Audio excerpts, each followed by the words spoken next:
other side. You're calling me up at the same time. I'm in the daylight. You're calling to say hi, but your words, they cry. If there's something that you need to say, I know it ain't easy living inside your brain, for sure. You keep telling me that it's all okay, but I know, yeah, your silence speaks so loud. Your silence speaks so loud, and I hear you calling up, yeah.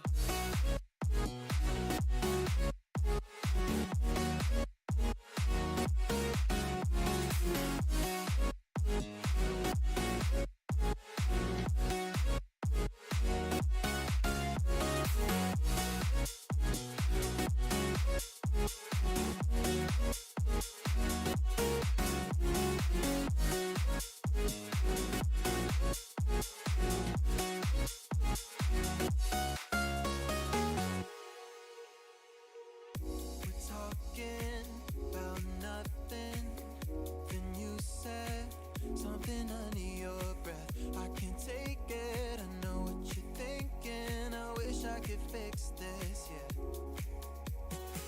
If there's something that you need to say, I know it ain't easy living inside your brain, for sure. You keep telling me that it's all okay, but I know, yeah, your silence speaks so loud.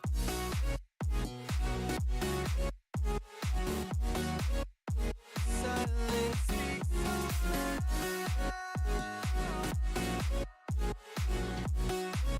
and I hear you calling out.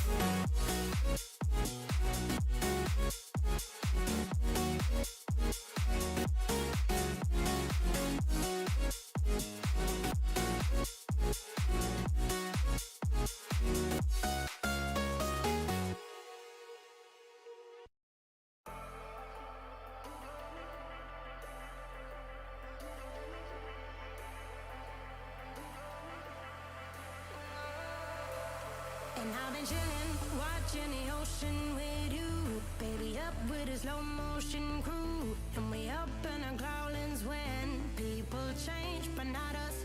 And we just chillin', kicking it, kissed by the sun. Could be soaked to the skin in the mall soon. I know she got the good vibes when seasons change, but we're the same. Even if I lost all my money, the zero runs deep, honey.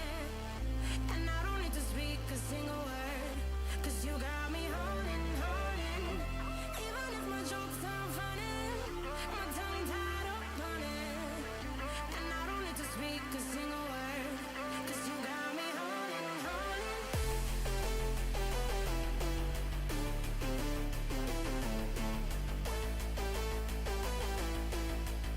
'Cause you got me holding. Even if my jokes aren't funny, my tongue tied up on it. And I don't need to speak a single word, 'cause you got me holding, holding.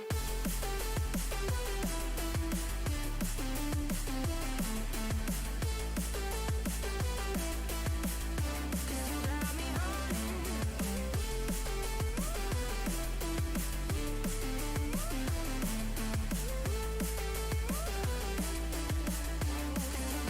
holding, holding. Even if I lost all my money, the zero runs deep, honey. And I don't need to speak a single word, 'cause you got me holding, holding. Even if my jokes aren't funny, my tongue tied up on it. And I don't need to speak a single word, 'cause you got me holding me up. Play me like a bass guitar, simmer down and mash me up. Tripping like I'm Jimmy at Woodstock. Me up, drumming round and going forward. Shivers down my spinal cord. Oh, oh, oh, oh. 'Cause you got me holding, holding. Even if I lost all my money, the zero runs deep, honey. And I don't need to speak a single word, 'cause you got me holding. Welcome one and all back here to EGL 1. Season 3 is now deep underway and we'll be continuing with some more of this Dota action. Unlike last week though, today we are looking at some more elimination Dota as we do have the side of Taken Esports versus Royalty Esports, and the two of them will be taking each other on to try and determine who moves on in the tournament and who will be claiming a top 6 berth, because we already are in the top 8 situation at the moment. However, this is not really where you want to be. The entire point of playing Dota is to win, so you want to go all the way to the mountaintop, and we'll be seeing which one of these squads will stay in the tournament long enough to make that journey possible. I'm Snare, and I'm going to be joined today by the boy, the legend, YNROC, Corny, Mr. Georgie. What's up, fam? How you doing? Are you looking forward to tonight's games? I'm always looking forward to the games in EGL. You can never not have a bad day. You can never not have a bad Monday when EGL 1 is on, because you know that no matter it's a Monday, no matter what you have to do that day, you can always tune in 7:30 on Twitch.tv and you can enjoy some quality SA Dota. So it's going to be brilliant, regardless of anything like that. Yeah.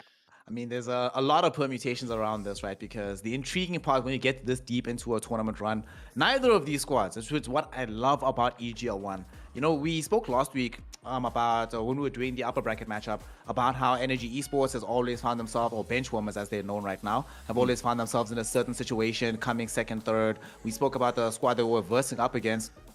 But one thing that's very intriguing for me about these lower bracket matchups is that every single season of EGL 1, they've been changing up. The top 6 has never been the same a single time, and it's always at least one surprise team that we did not anticipate being able to make this deep run. I mean, this particular matchup that we're going to be witnessing here, do you remember, I'm not sure if you remember the game, it was myself and Not a Hero, Etienne, doing that one, where Royalty Purple demonstrated that actually we're an intriguing Dota squad. At the time, I was a bit reticent to say they're a good one, but they did some things outside of the game that most other teams weren't necessarily doing at the time, and coming this deep into the tournament, obviously they've refined that playstyle a little bit more. However, for better or for worse, Taken Esports are a much more quote-unquote traditional team in terms of how they approach and see the game. So what do you make of like the matchup, or like what the matchup is going to look like given these sort of contrasting styles of Dota that these two teams have been playing?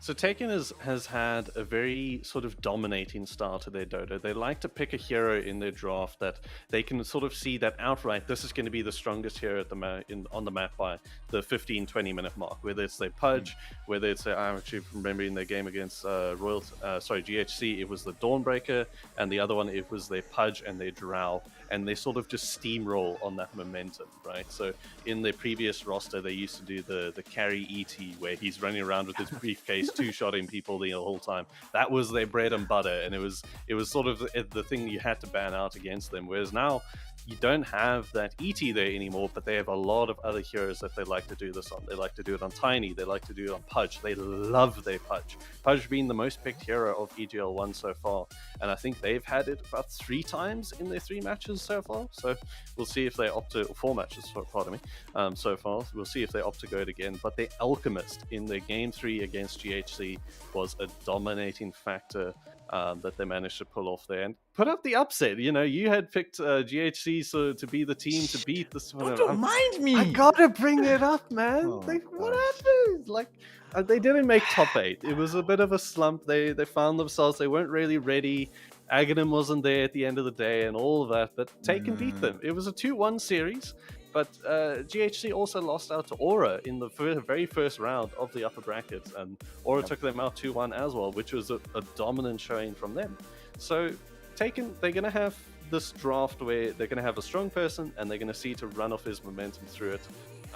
Versus Royalty has been extremely focused on their team play, and that's where they have thrived. They had a 2-0 over Duck in the previous round, which was a good match. I caught a glimpse of the last in the game 2, and it was sort of this thing like, I can't really believe what I'm looking at. The team play is so well. It's like you're looking at a new Sin 5 being born. It's just everything's coming together. It's like they're not even talking. They just know what's going to happen. So again, like you said, contrasting styles at Royalty and Taken are going to have to bring up here, but we'll see which one comes out on top.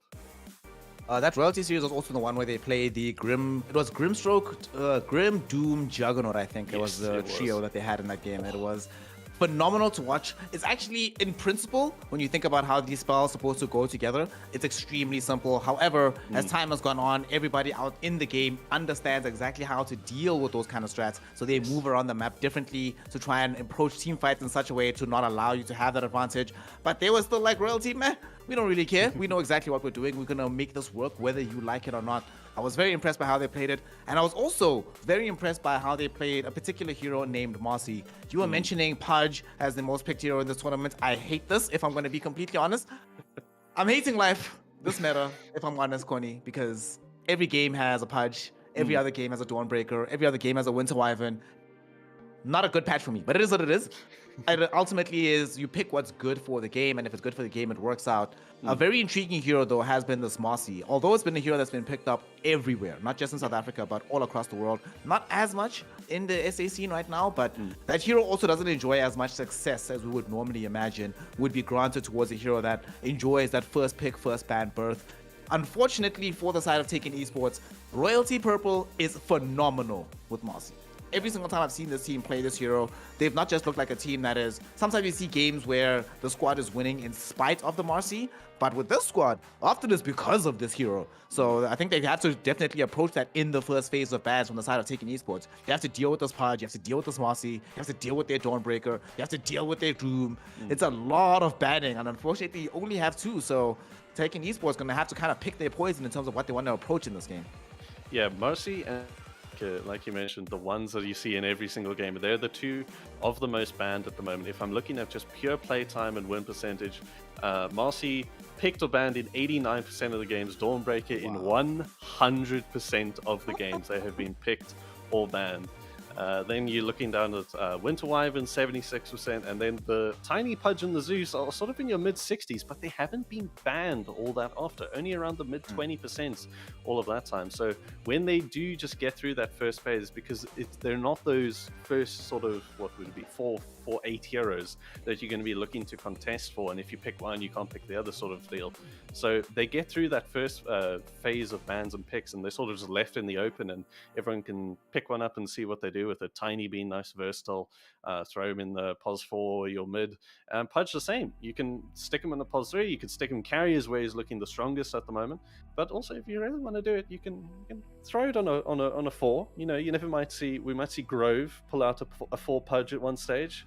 Are you imagining those nightmares? This part of the segment by me saying I hate this Pudge hero, and then you're like, you know what? Let's discuss all the various ways you should have more Pudge. Love seeing him here. What is this? What's happening? I love seeing Pudge in this game. It's sort of this. I don't know if you've seen the clip going around of Yotoro in one of his pubs. TI winner, major winner, playing an absolutely fed PL against a Pudge, and he does not want to go anywhere near it. And I love having heroes in those games that are strong. And not strong in the sense that Dawnbreaker and Marcy, where they're annoying as hell and it's hard to deal with. I'm talking about fight me, baby, because I know you can't. Those are the type of heroes I love seeing.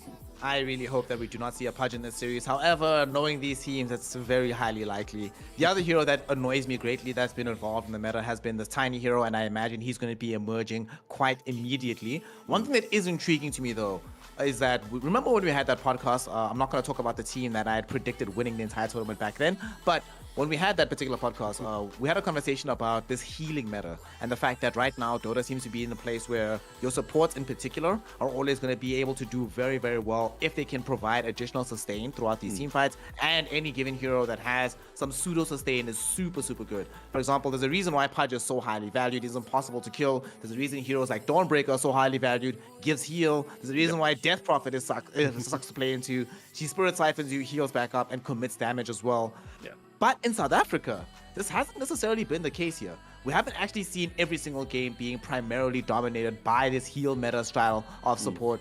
What do you think it is, G? Like, because when I see some of these international games and I see how good it can look when you have these kind of heals, it's like, wow, this looks amazing. However, locally, I think we only really see Dawnbreaker, Dazzle as like primary heal options coming out of these drafts. What do you think it is that's like separating us from the rest of the world in this particular regard? I'm always sort of looking at the draft as we have been focused a lot on the Western Europe meta. That's sort of been the following trend for SA. But every single game I'm looking at, if I'm looking at just the heroes that are picked, is every single one there's someone that has a massive amount of damage output somewhere during the game.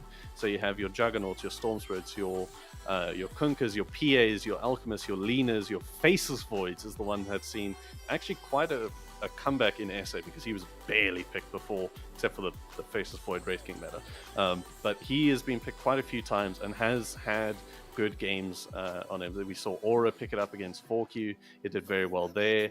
But like, it's always there's someone in that game that's going to be able to have that damage that, even though there's sustain around him on the other team or in his own team, that you're going to have the potential to blow someone off of one mistake and one stun. And I think we're going to see a following trend with that today, as I believe we are actually finally getting into the draft. So it's going to be Yes, sir.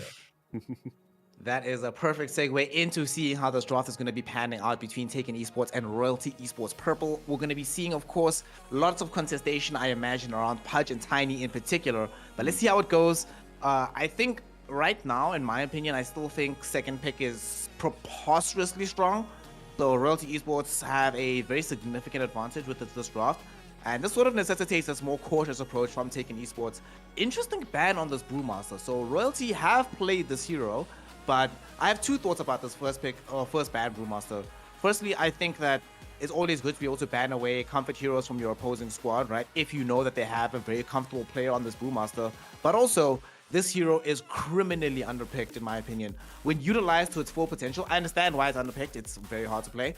But when you play it well, I'm going to keep beating this drum. There's a game in China that I saw that I was casting, right? CDEC versus IG. A man named Xiang Yu on his Brewmaster.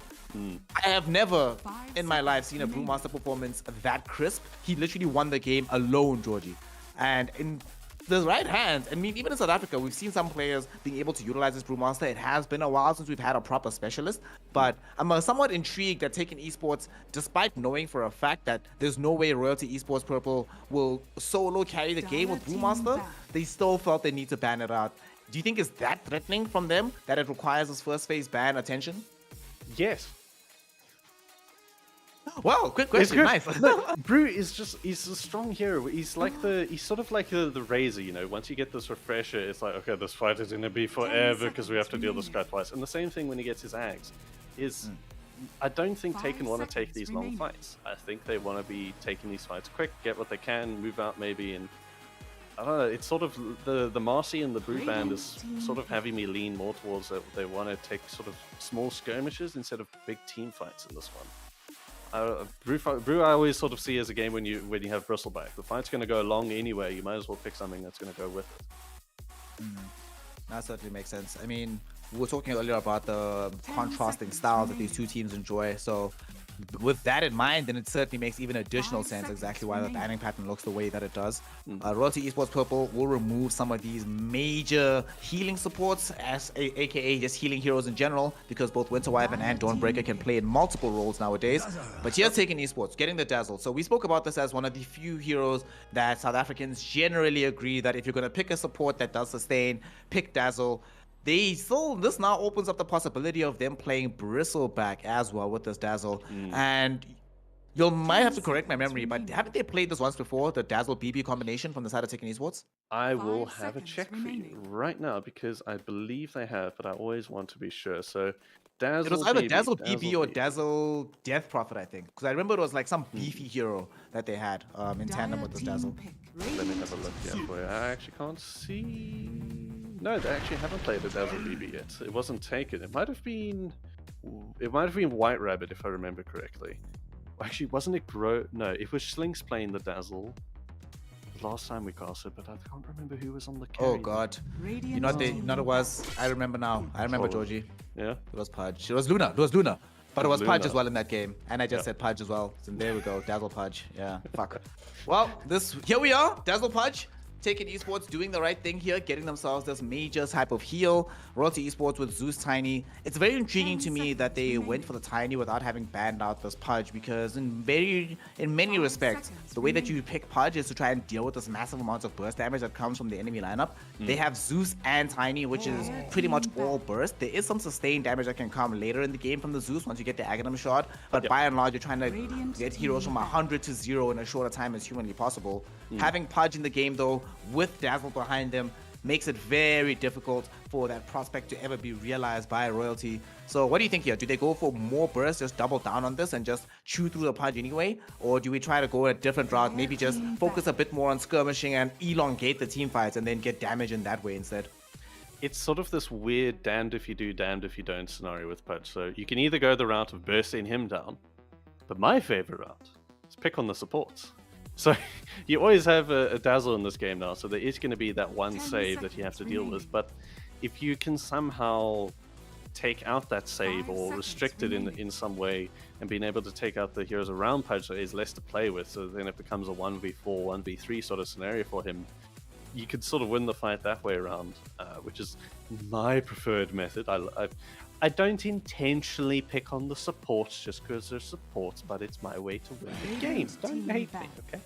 So, sorry, but you're squishy. I'm going to kill you. It makes it 4v5. Don't hate me. So, the Ursa ban from Taken, I think they see that they want to do that. Ursa does do well against Pudge. He's the one hero that can sort of man fight up against him.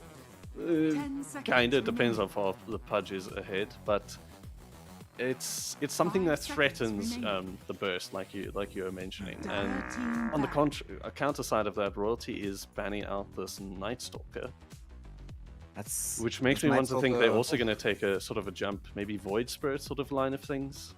Jump, kill off this back line, jump out, be safe. I'm thinking they might actually want to play the Zeus mid with this Night Stalker ban, because Night Stalker is one of the better heroes in the game of reaching the Zeus and just preventing him from dealing any damage. Zeus never wants to buy BKB, never wants to buy Aeon Disc, doesn't want to buy defensive items in general. So if you just jump on him with Crippling Fear, literally does nothing. Yep. So the way that they're banning does suggest to me that that's going to be the option for them, that they want to go in that route. Juggernaut now getting removed as well.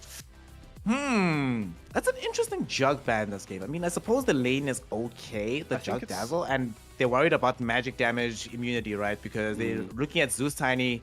Honestly, this Jug ban and the Night Stalker ban pretty much confirms to me that this has to be mid Zeus for position Tiny, or rather, that's how I would play it in this situation. But Royalty Esports have done several things that I would never do, but still managed to win the game anyway. So we'll see what they bring forward as they do not get a Shadow Shaman, get themselves some Roshan potential, getting themselves access to the big Hex, and now taking Esports. You were mentioning some of these jumping heroes like the Void Spirit. It becomes a little bit more unpalatable to play into the insta-disable of the Shadow Shaman. I'm having a look. Would the Jug also be sort of a pseudo ban against the Razor ban here? So if Royalty not wanting to be comfortable pick up the Jug at this phase instead of the Shaman, they'd have banned it out in case Taken goes. Because if Taken go a Razor or banned out the Razor, they want to pick the Jug, and then Razor is one of the better counters against those back and forth twice.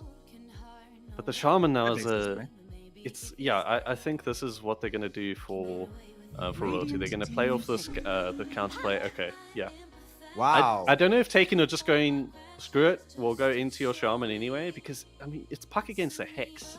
You have to be extremely on time for your stuff to work, So this Hex, like, there was a point in time where Puck was being first phased in a bevy of games, and the immediate response used to be Shadow Shaman Lion. Lion started falling off because Shadow Shaman is just so good.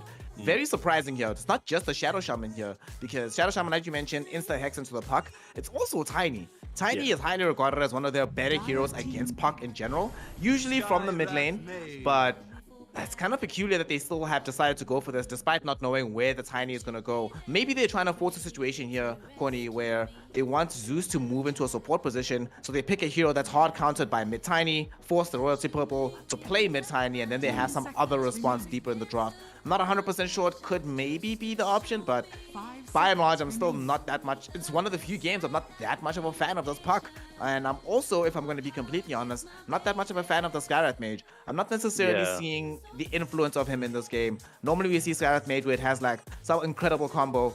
Earlier on in this patch, for example, we had DK Skyrath Mage practically every other game. For Dragon Tail, immediate burst with the Mystic Flare. Even if you survived it, you had to retreat from the fight every single time.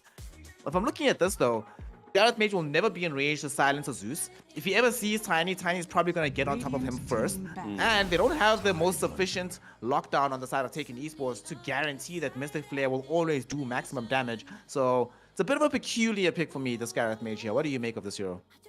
I don't like it. I really don't like how the Sky has come out because it sort of forces their hand of what they have to do here, right? So because the Sky is here with the pack, they sort of have to play it in either of the pos roles. You can assume they're going to put the Dazzle with the Pudge because that's just a good lane in general. But now you have this roaming Sky on the last pick where you're going to have to take your pos 3. So, and roaming Sky, you don't even know what carry you're going up against here. And you know you're going up against Tiny who can one-shot you. With a Zeus that has global presence, with Nimbus and his ulti, you can kill you off very easily. Shaman can blink Hex you if you're out of position even a little bit. So, and then again, Tiny coming in to kill you. So I don't really like this. And Royalty seeing the gap in the draft, they take a tide. So even if you get the silence onto him, he doesn't really care because that's their only disable at this point besides from Pudge ult. Is silences. They do have a brief Hex on Dazzle, but so Tide's a nice pick here for them. I like the way this has gone. As someone that can stand in the fight, not die instantly, assuming if he goes sort of hood route. And now they're just left to pick up their carries for Royalty and their 3 for Taken. But I really hope it's the 3 for Taken because if they put this Pudge 3, Royalty has last pick, so then they're gonna see what's gonna go on and they can pick a perfect lane for it. And you pick like some as well, so you know what you're doing. Yeah. I mean, we've seen here in EGL 1 itself that offlane Pudge hasn't necessarily worked out for many of these squads. The most success that has been enjoyed on him, like you mentioned, has been from the safe lane for the Pudge. So under these circumstances, I'm really hoping as well that Taken Esports do pick up a 3 for their last pick. This is one of the few games as well where I have to be like, yeah, Tidehunter actually makes sense. Yeah. This is cool. For all the points that you mentioned, but also it gives them some phenomenal counter initiation in this game, which they were somewhat lacking beforehand. Tiny always wants to be the first one into the fight. So if they ever got jumped, say if Tiny dies first or he's the one that's caught by a hook or a dream coil, suddenly their team fight initiation is pretty much nil. At least it was until they got the Tidehunter. And of course, there will be a point in this game here where they'll get the Aghanims on the Zeus as well as the Ravage out on the Tidehunter. It is a shocking amount of damage in a short amount of time. And before you know it, you're like, oh wow, even when I come back to life, I can't necessarily leave the Nimbus Cloud because the Tidehunter's in my face, gushing me down, preventing me from getting any favorable MS. Yeah. So I do like the Tidehunter. Interestingly though, check out these bans here in the final phase. It seems like Royalty Esports are figuring out that Taken wants to play offlane. Yeah, I also thought it would be opposite. I thought that surely Royalty ban out Faceless here and surely Taken ban out PA because that's sort of what either of them is looking for. Royalty wanting, or sorry, Taken wanting to someone that can jump the Shaman, Zeus, and Tiny and kill them off.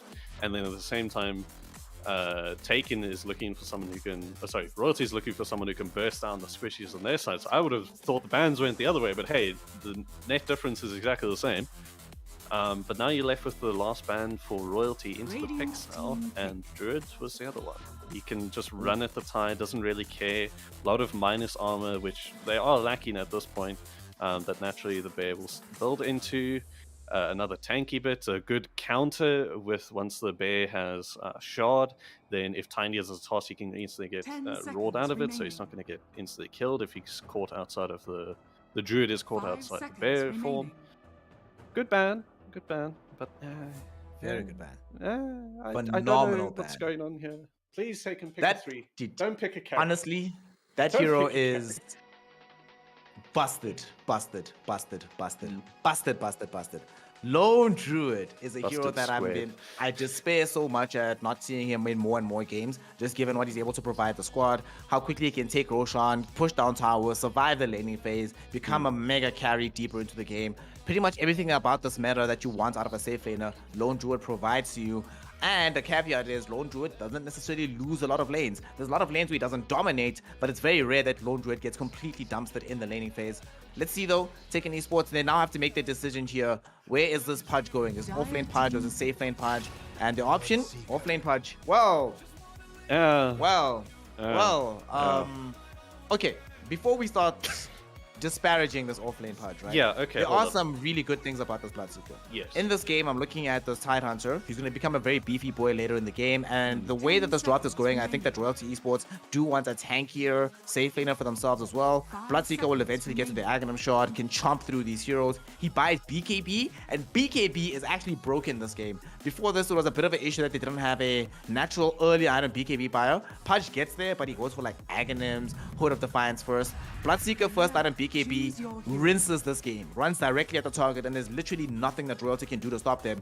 Even with this last pick Luna, it's gonna take this Luna a little bit of time to get to the point where she can force the Bloodseeker away from the fight through just raw right clicks. Eclipse won't do anything, Lucent Beam won't do anything.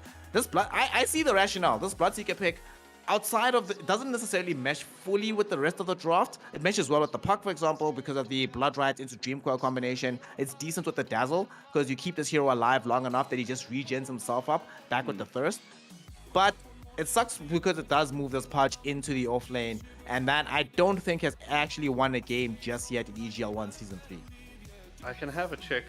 What's the rationale behind the Luna pick here? Is just all the other carriers are banned? I think that's it. Is Ursa banned, Dirk banned, PA banned, Druid banned? I mean, that's it. You wanted BKB carry, you wanted push, Yeah. you wanted lanes, like lane, not necessarily lane domination, but a hero that's not going to get completely muscled off the lane by any of these heroes that Taken have picked up. If she gets hooked, she does die. To be fair, that does kind of suck for her. Was Bristle banned? Bristle was banned. Bristle was banned, yeah. Bristle was Monkey third was banned by late, Taken though. Esports. Monkey was actually, in my opinion, I thought they were actually going to pick Monkey. You know when you were discussing that they might put Pudge off lane? And I Yes. thought Monkey King would have been perfect. Great because it would have demolished the Pudge deeper into the game, would have been a phenomenal option as counter initiation with the Wukong's command as well if Tidehunter and Tiny are taken down, and it would have been able to complement the style of damage that they have, right? You get those Wukong's forward, Tiny and the Tidehunter at different points of the fight creating space, and then Zeus just pumping in damage from afar. Now Zeus and Luna sort of occupy a similar space in the game, position-wise, so I'm not 100% sure about this Luna pick, if I'm entirely honest here at the very end of the draft for Royalty Esports. Hey, well, maybe Royalty didn't want to pick the blood, the monkey into the blood. I think that's my thinking of it here. Is maybe they, sorry, I'm forgetting who plays the carry. It's Pog Daddy today. He's playing the carry for Royalty. Maybe he just said, no, I don't want to play monkey into the Bloodseeker. Does he do it? He does fine. He can man fight him. What, he's going to get silenced? He doesn't really care. It's not like he's going to get initiated on in this team anyway. He might have just missed it. It might have happens, just you know? missed it. Yeah, I guess. Well, they will not have too many opportunities to miss things happening in this game because this is an elimination game right now to try and determine who moves forward to the top 6 here in this 3rd season of EGL 1. Of course, brought to you this time around by Dell and Intel, who are our main sponsors. Everybody at home, you gotta remember that these two teams, as they're competing for the dub here, y'all can also be a part of the conversation to get some W's, as we are giving away a pair of Evetech Stealth Gaming Glasses. In fact, we're giving away 2 of them tonight, so we'll be opening 2 draws more than just the one. You know how we keep it fresh here at EGL1. We keep the goodies rolling as time goes on. So please make sure that you type in EGL1, small caps, only once, and if you do so, you'll be entered into the draw, which will come about later. Sadly though, oh no. Yeah, Oh, no. no. They get the hook at the start. Pog Daddy, he was on the wrong side of the tree that time round. He did try to get the deny on the bounty, but First Blood is going to go the way of Taken. So a good start for them this round. And another Flesh Heap. A Flesh Heap starting off from the bat. That's always a nice bonus to have. And balanced. Balanced? Honestly, the we don't talk only about thing that. that makes this hero We don't talk is about Flesh Heap. You know, so you know Knoxville, right? One of our best South African exports. Legend. So I talk to Nox every now and then, and myself and Nox have come to an agreement about how do you know a hero is busted, right? What's the one thing you can look towards to try and figure out when a hero is really getting out of control? It's when you play ability draft, and those hero skills are like first pick every game. And every game, Flesh Heap, #1. The best skill in the game, so yeah. Very good Without a stuff. doubt. Very good stuff in the Pudge. See how this mid lane goes, because it is actually going to be the Puck versus the Tiny here. So they have the Zeus in that off lane. We were thinking it was going to end up mid, but opting to take it against the Dazzle and the Bloodseeker. Maybe now seeing that the Pudge isn't going to be in this lane. But speaking of Pudge, top lane, he's going to be okay. Nice. He's taking a bit of hits, but it's a Pudge. He's fine. He's fine. He's fine. Well, we See sort what of build he spoke opts about goes. this, right? That they can shift the tiny middle because it does better against the puck than the Zeus does. So can certainly understand the rationale of this. And Zeus, honestly, in a game like this where he's going to be playing so far back, I actually kind of prefer this. You know, I was speaking about like Zeus playing very far back, Luna in a similar position. Now that changes up a little bit. Zeus can afford to be a bit more cavalier with his positioning, not having to worry about his own life as much because he's just of a lesser priority. As long as he gets out his spells early in the fight, he's going to be A-okay, and that gives Tiny... This Tiny hero as well, I think, is also slightly underpicked, which sounds weird because it's in every game. But the variety of builds that we often saw in this hero started to become a little bit shallow. But now that we started to see people go back with that Aghanim's build as well, like Aghanim's Daedalus, people are realizing, oh snap, Tiny's not just a controller and a magic damage dealer, but also pretty hefty in the right pick department. Pudge, he's getting hungry. He wants some more flesh heaps under his belt. We are going to have this shackle coming through, but the damage is going to be there from the sky. And another flesh heap. Ole! The hook is going to miss this time around. So Pog Daddy might be able to get a second kill here. No Let's see if he way, could juke his way around the trees. I don't think he has the vision just yet. He gets one hit, but he's going to need two more to kill him. And he actually does with one more, and the loosened beam is going to secure it. So Pog Daddy, a few more, a little more gold on his pocket, but another flesh heap for Pudge. I actually think Pudkis could have lived there. Had he gone the left path through the tree line, I think he would have ended up surviving. They didn't have adequate vision, and then he could have outwalked the Luna. But it is what it is. Maybe he was also like, I'm out of regen, might as well go back to base to get the free all heal, come back Always into the feel that. situation. What would you prefer? Are you the guy that ships out a bit more regen and wastes the gold, or do you just give them the kill and have the net difference in gold go to them? Oh, what do you you're missing the third option, fam. There's a When I third play my one. games, I buy the regen and I still die in the lane, man. You're making things hit a bit too far home. That's a bit too strong, man. Oh no. Mid lane, we do have the puck going up against the Tiny. Both low HP at the moment, but bottles on both sides. So Cuckoo and Odyssey going to be A-okay. See Yeah, what they'll they be can do. Fine. Mid Is it going to lane be another sucks right boring now. lane, or are they going to actually get a kill? Yep. Yeah. No, nothing happens here. Nothing happens. Boring lane. The only way somebody Oh, dies we is say if that. somebody makes... No, say that. He's fine, dude. He's fine, dude. I'm telling you, he's fine. Is he? Oh no, never mind. Never mind. I just clicked on him and I saw that. Oh no, he actually has nothing. Oh god, he's gonna die.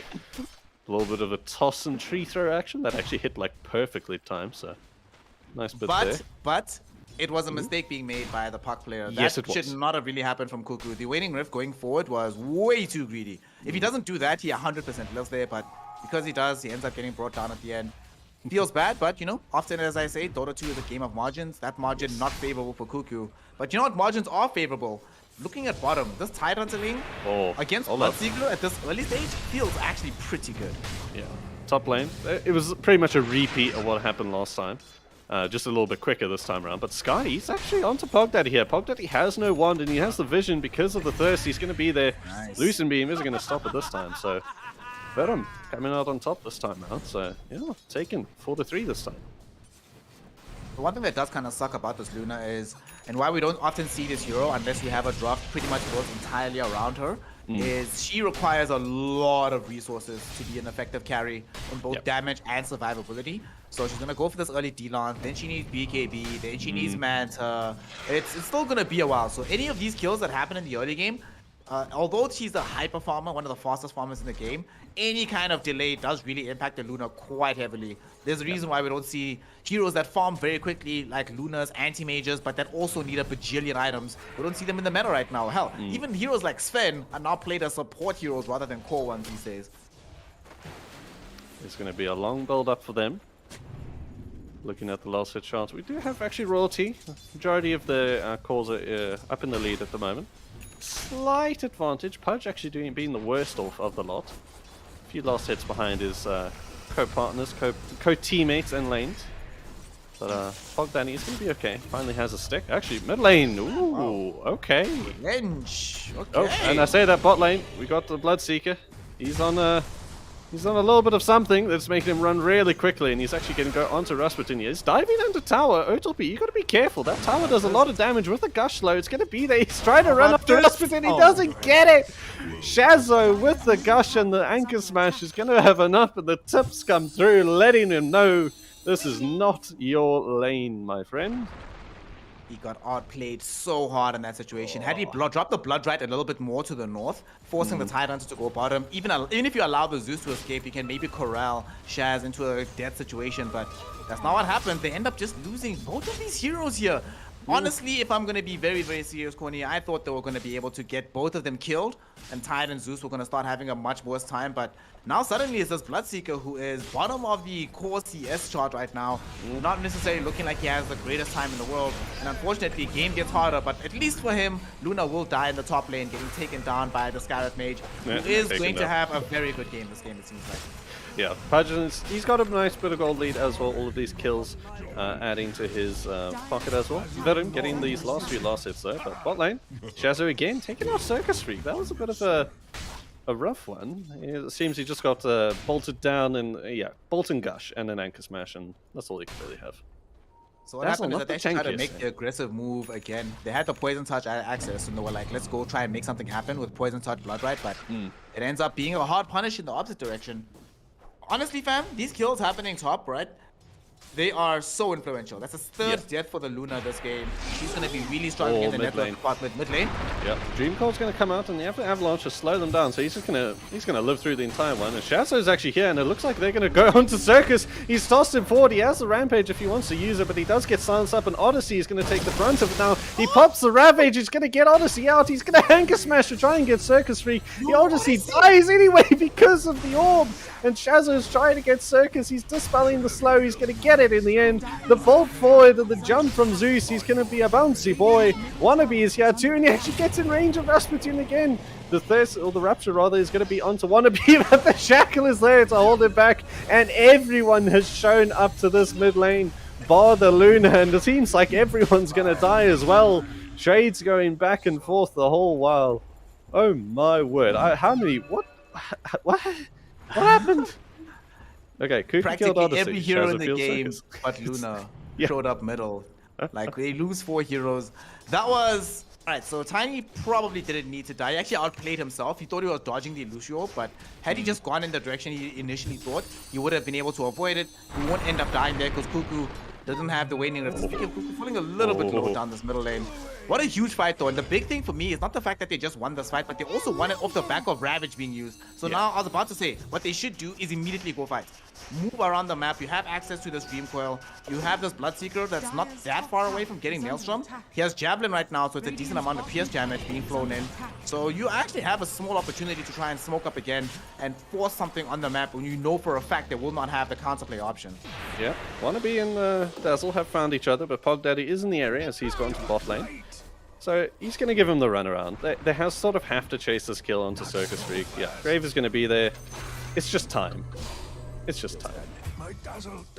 Time did come. Dazzle's just hating life this game.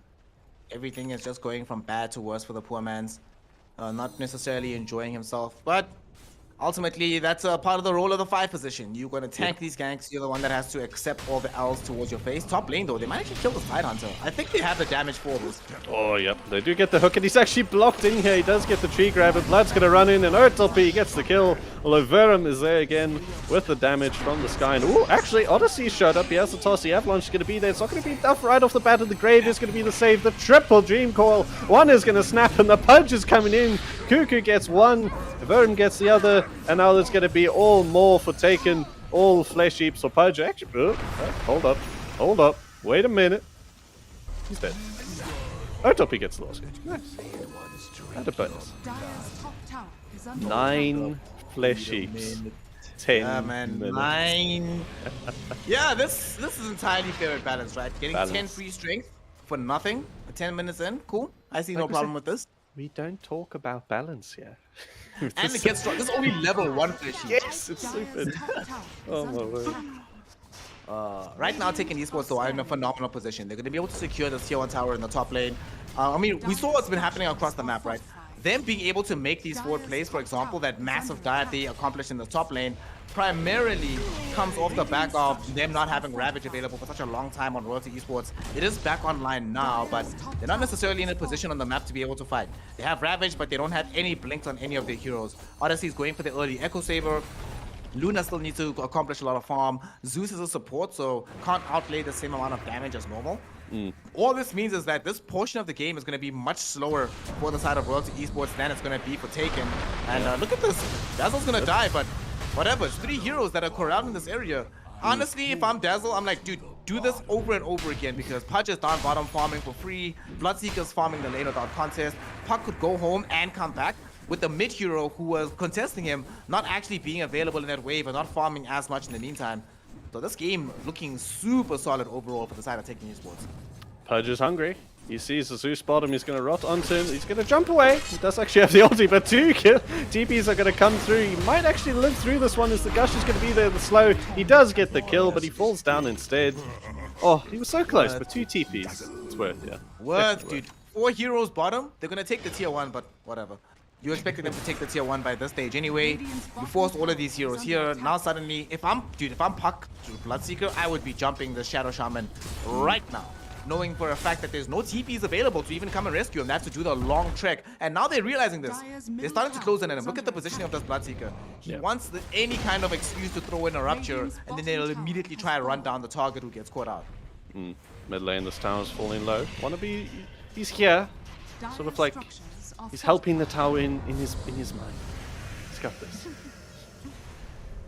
Emotional support, Bev, or Shaman. Emotional support Shaman. Oh, there we go! Oh my, that hook is going to be a safe way! Okay. Ravage came through it, only hit onto the Pudge. The Dream Call's going to hit them even better though. Hits onto 3. Rupture's going to be on Odyssey, but it looks like he's just going to run out. They're going to try and get Cuckoo. Or Odyssey. No, he's going to run around the creeps. He doesn't even know. He doesn't know. Yes! They had that vision up on the high ground. They did have vision of Pudge. He's going to dodge out the hook. Gonna be okay, but I don't know if he can survive all the slow and damages. 3 seconds dismember? Oh my word. Oh, they actually let him go! Oh my word. Phase boots were up in a second as well. That was close. It's still a good fight for Royalty. Sorry, for Taken. Good to come out on top. Ravage used again though. That's another big thing. That's the big thing. But not just Ravage, my friend. They also dropped down these mass Serpent Wards too. So they gave up their ability to teamfight and their ability to take objectives for quite a substantial amount of time.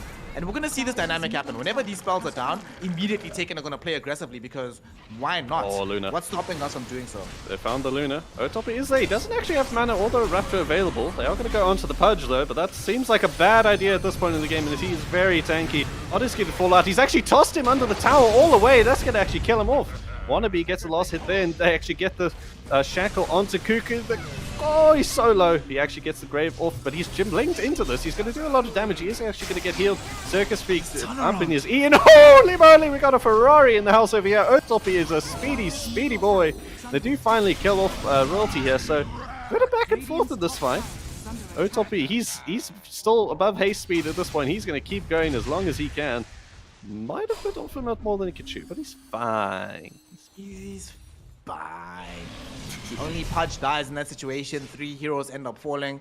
And yet again, we see that even though they were playing in a very unfavorable position underneath the tier 2 tower, there's lots of damage coming in towards them. But between the Shadow Grave and then Royalty just not having access to some of their stronger spells, the influence of this game just became extremely difficult to be able to get anything out of it. I mean, the fact that in that particular fight, Zeus was one of the highest damage dealers should tell us a lot. And unfortunately, most of those things that it's telling us are not very favorable towards the side of Royalty Esports. Fortunately, though, they are building towards getting the shard. They need, in my opinion, I think in the next 7 minutes they can fight. They'll have shard on the Zeus, they'll have access to BKB on the Luna, and then they'll more crucially have access to Echo Saber Blink on Odyssey. The big thing about how all these fights are happening is look at how these heroes on Radiant are dying. They die when they just go too deep or they misplay. It's very difficult for them right now on the side of Royalty to force them into awkward positions in the same way that they can force you into awkward positions. They can hook you, they can rupture you, they can dream coil you. Suddenly you have to reconsider how you want to move in the fight. Nothing as of yet is available to guarantee that on the side of Royalty, at least until they get these blink daggers on their strength cores. Smoke up on the top lane. Pudge and Co are just going to be looking for some more food, but not going to find. under a ward here, so if the smoke pops at a Wow. iffy time for them, they'll be okay. But they are gonna possibly. Oh, Pog Daddy. Okay. No, not like this. Not like this. Smoke did break. I think he did get a glimpse. Pog is gonna miss. Okay, Definitely that's my Spanish bad. punch. If you're a Tekken Esports fan, my bad. I keep Costas cursing them. I think Podcast is missing because I keep saying he's going to guarantee this hook. That's on me. I'm sorry. Oh, you said. Dire's Oh, bottom tower that is tickled under the. attack. That tickled. That's what I'm saying. You see what I mean? You're like the reverse of BSJ. No, you are BSJ. Sorry. I'm What's basically I'm BSJ plus Kyle at the same time. Mid lane. Taken. Smoked up again. They do see Odyssey here. He's going to have to be careful. Doesn't have his blink up. You're going to have Shazza in the area. He has a Ravage. You can pop it. He does. It hits onto 3. Pudge is in the area. He's going to keep running around. He's a tanky boy. His Pog Daddy puts out the ulti. Is going to do a lot of damage. The jumps are going to be there, but it actually jumps the coil.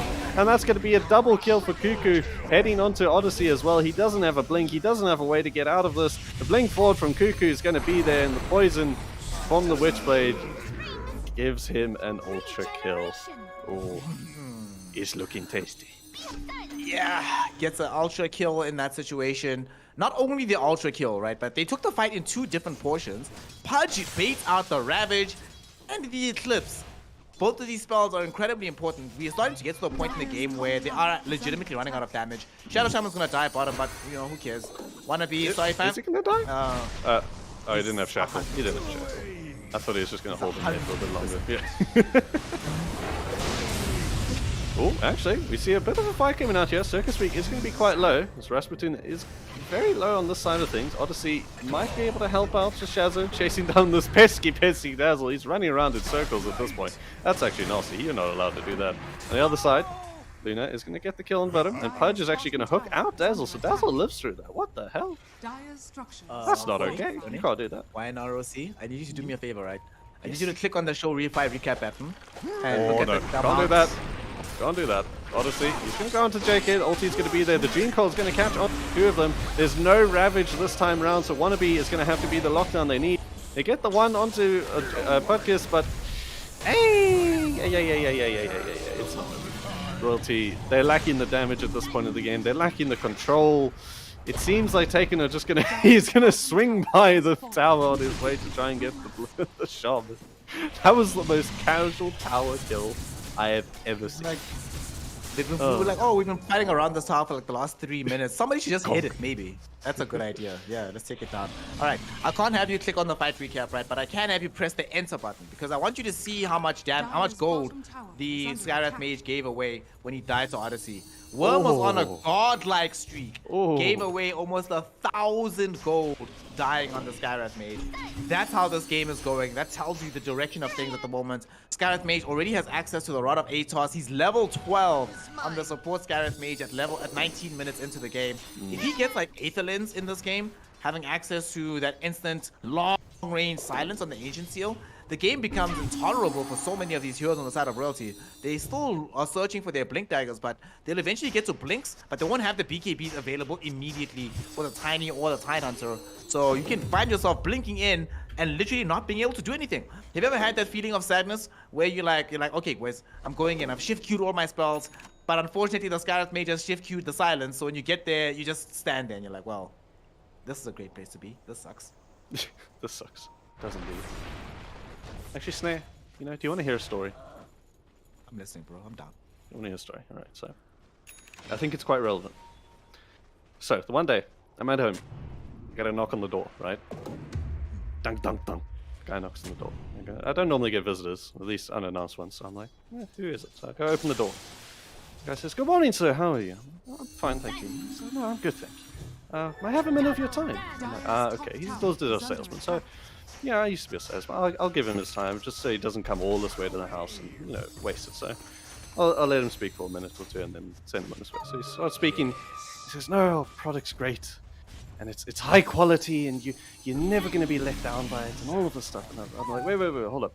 You didn't even tell me what you're selling first. You go, "Oh, so I'm selling coffins." I'm like, dude, what? That's the last thing I need. Dire's top tower is under attack. Who needs coffins, man? Lol.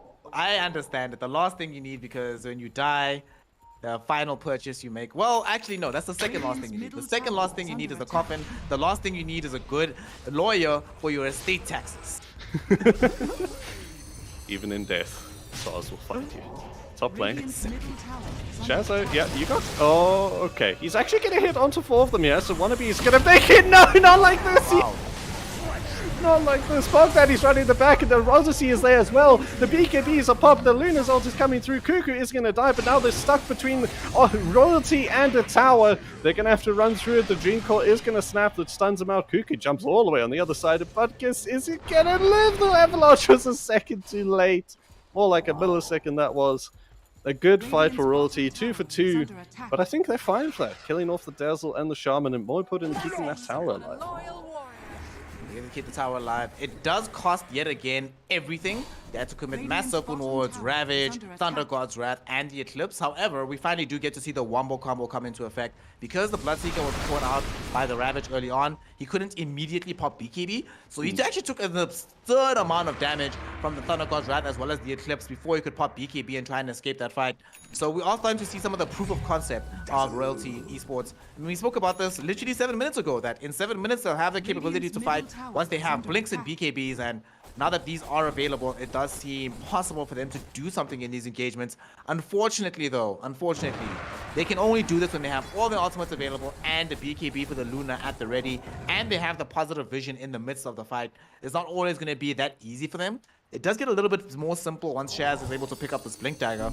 But for now, I do think they've done enough with that fight in the top lane to walk off the side of Taken Esports, at least until they finish their basher for the Bloodseeker.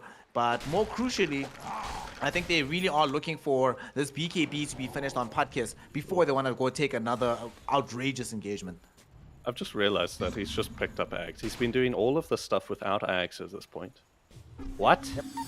What? Also, I must just say, I realized that he's I hope not a hero is in chat right now, because the two of us were having a fantastic time flaming off-lane Pudges for building Hood of Defiance and Vanguard.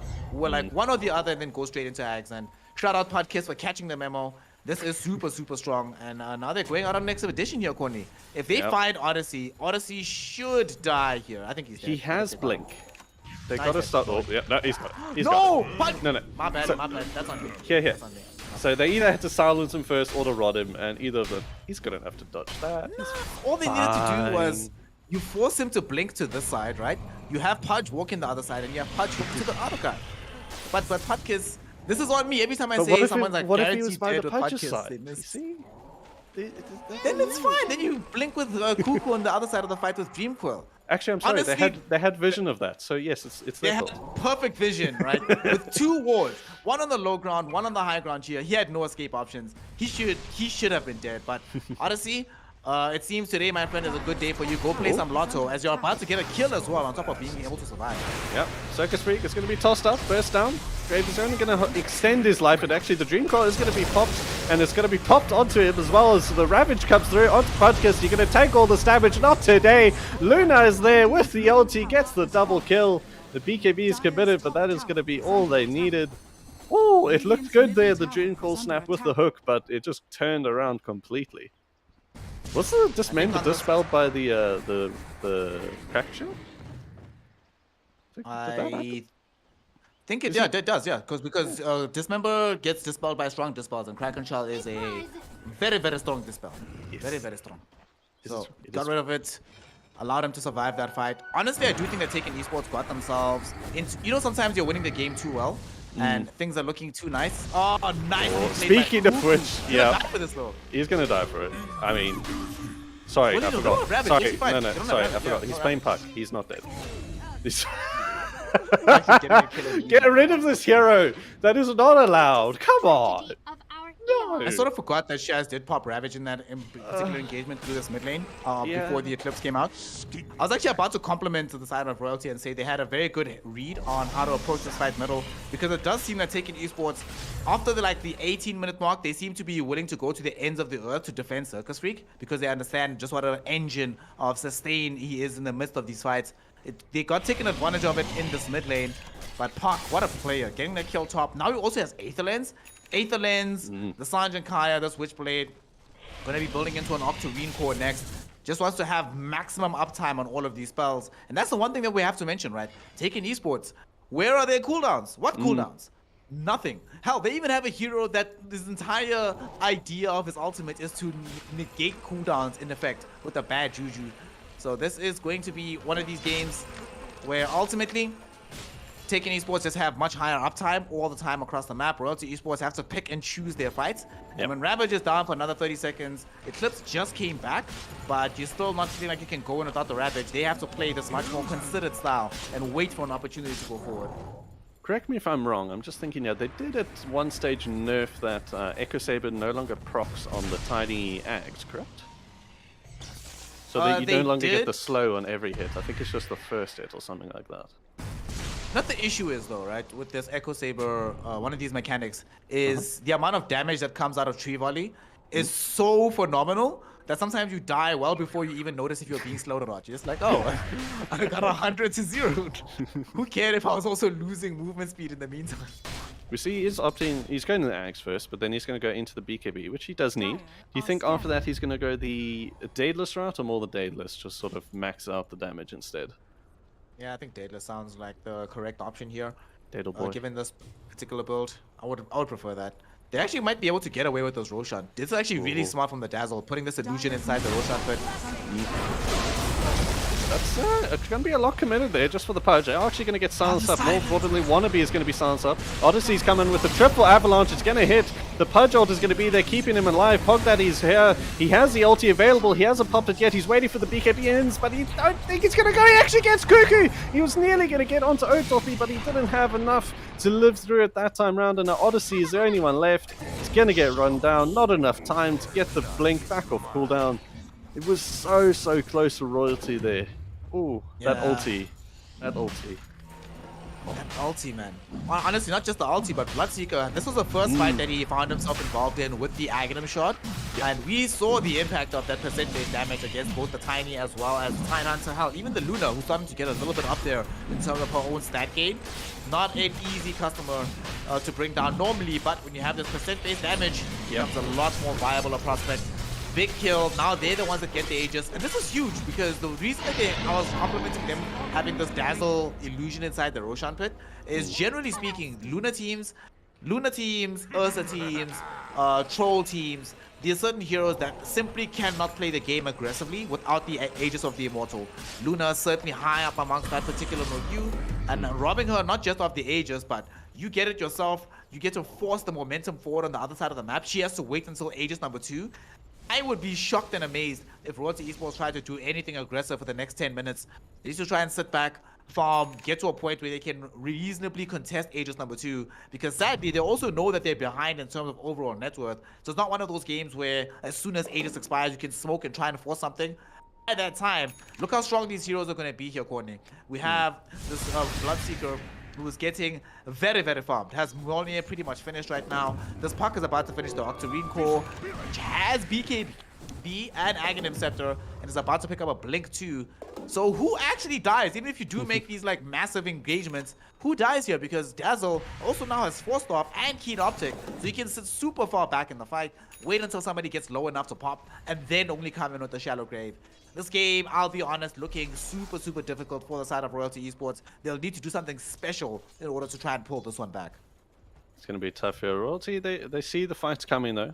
They're poised here in this mid lane, waiting for Taken to sort of run into them. How is that smoke not? Oh, he's on the Invis. I thought it was the smoke. Rapture is actually going to be onto Shazo.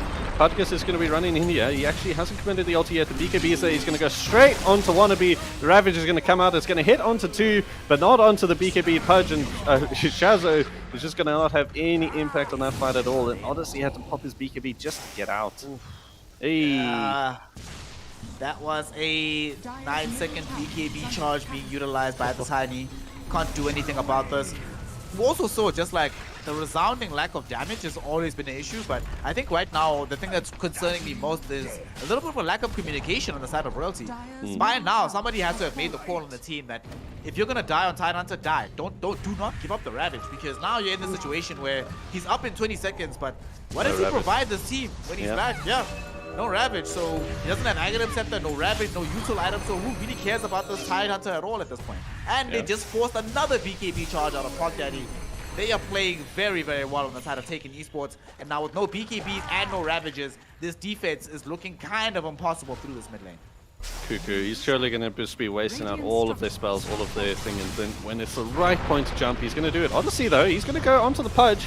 That's the tankiest boy in the team. The Grave is actually going to be there very early, so time. Wannabe has the shackle onto him going very late. The Dream Call is going to be there. The hook is going to be, but it gets insta-dispelled. So does the ulti from the Pudge, but that's going to be it. And Otop, actually falls low. He does get killed off. Aegis is going to be there, so he's going to be okay. Pudge's back in the slice, but shows Shazo. He's jumping forward. He actually kills off Venom. The ulti is going to be there from Luna. It's going to try and hit onto it, but it's hitting onto the creeps instead of onto Shazo's Freak. Circus Freak rather. He's going to TP out, and Pudge's is still there. The big boy Pudge is going to dispel the ulti once again, but he does not care. Can you kill a Pudge? Oh, Cuckoo, don't do it to him. No, don't do it to him. Oh, he did it to him. God damn it. Ultra kill Pudge. Well, I was just referencing how this defense is going to be somewhat impossible through this mid lane. It's gone from impossible to just extremely detrimental towards your prospect of even winning this game now. They lose the tier 3 middle. Racks are about to fall. The Pudge, 24 special sacks off the back of that fight. Sweet, good times, nice and balanced. Pudkiss doing the right thing. I'm liking their discipline though. They get the mid-lags and they're going to try it back. Oh no, not like this. Wannabe, he blinked into the silence. Yeah, it's going to be straight kills. The BKB is keeping him alive, but yeah, Rupture's there and he can't really run it down. Okay, Otopy, he's fine. He's going to give him respect. He can get the kill. He knows he can. Okay, Cuckoo definitely knows it. Oh! Okay, take your medicine. Well, whilst we are witnessing a somewhat bizarre set of events, please, everybody at home who has entered into the EGL 1 draw for those Evetech Stealth Gaming Glasses, our main man, Jerick, has ended up in the W position on this. So please, Jerick_ZA, please get in touch with our contact team who's going to be messaging in chat right now. Holla at him, we'll get those Stealth Gaming Glasses to you. If you had those kind of glasses, then you could dodge seeing the bizarreness of that play, because that should have been a dead Tiny. I don't know why Otopy stopped moving forward. Like, what was the threat to him? Why didn't he just keep running? I have no idea. Jerick is actually the carry player for ZIZ. I completely forgot. Yeah, yes. So he's definitely not going to lose anymore. He's got the buff of, he's got the Evetech Stealth Gaming Glasses buff. Whoa, Odyssey. That's why I lost last week. Yeah, he didn't have the glasses. That's the only reason. Yep, only reason. Odyssey did find the Dazzle, but was able to TP out. It's tiny. Doesn't have a third stun. Thank God. Gold for me. Yet. Oh no, not like this. Not like this. Get Basher. Do you remember, what is the Ags. spell called? Do you remember that passive that Tiny used to have? The, what was it called? Gosh, I can't remember. The one that you hit him and it would stun you. Rock Tumble. I don't know. I Rock forget. and Roll. It was not great. I'm glad none of us remember, because, you know, it might be like Beetlejuice. If we say it too many times, it might bring the idea back for Ice Frog, and he's like, oh yeah, by the way, actually Pudge doesn't, or the Tiny does indeed need a passive that we stun him. Craggy exterior. Hey. Yes, that was it. Because that was before the Ags. Ooh! Oh, nice play. Recoil. Here's the thing, Cuckoo has this Octarine, right? So that's a 56 second cooldown. He doesn't care. He's gonna throw it out like it's cheap change. That's fine. Yep. Dream Coil for what? Easy peasy. Alright, we are now starting to get to the awful part of the game where Roshan number 2 is about to come up. 90 seconds to maybe 300 seconds. Royalty Esports, they know right now. I will keep it 100 with you here, Courtney. If they don't take the next Roche, this game is over. They actually can't win this game without Aegis, so they need to try and take a fight. There is a solid window here. They shouldn't try to take it around the tier 2, but maybe wait for a high ground defense or wait for the Roche itself. But either way, they're pretty much gambling on this last roll of the dice, and they're going to smoke up right now and try to force that to happen, but Tidehunter reveals himself. I don't think this is going to happen anymore. Like, Odyssey can make these blink plays, but I think we're at the stage of the game where Odyssey shouldn't be the one going in first anymore. That has to be relegated down to Shaz, because Odyssey can still toss heroes back, create some zones of opportunity, even if the fight's not going perfectly, to still be able to draw back some advantage. While Tidehunter is more of the one-and-done hero, so We'll see how they roll though. Tidehunter does got a lot tankier though because he's gotten himself the Pipe of Insight. This is going to help them out and make some degree of difference into the Skyreth Mage in particular and the Puck, where there's a lot of magic damage coming out of. And they just buttress their damage as well because the Aghanim Scepter is complete for Odyssey. He disassembled the Echo Saber to make it happen. So, okay, there is a nice window of opportunity here for the side of Royalty Esports, I think, to still try and claw their way back into the game. But they cannot lose another lane of Rax, nor can they lose the Roshan. Either of those options will lose the game for them, but if they can stave those off, there actually is some ways back into this one. Let's see if they can do it here. Royalty defending their high ground, like they're the queen. Oh no, does the queen have a high ground? Probably has a high ground somewhere. Buckingham Palace is on high ground, right? Sure. Can't be flooded. Surely. I should have saved that joke for now. This part of the game is very quiet. Speaking of quiet, actually, you know what? Sorry, I forgot to tell you, Snare. Did you know? I'm busy writing a book on reverse psychology. On Please don't reverse buy it. psychology. Please never tell me what it's about.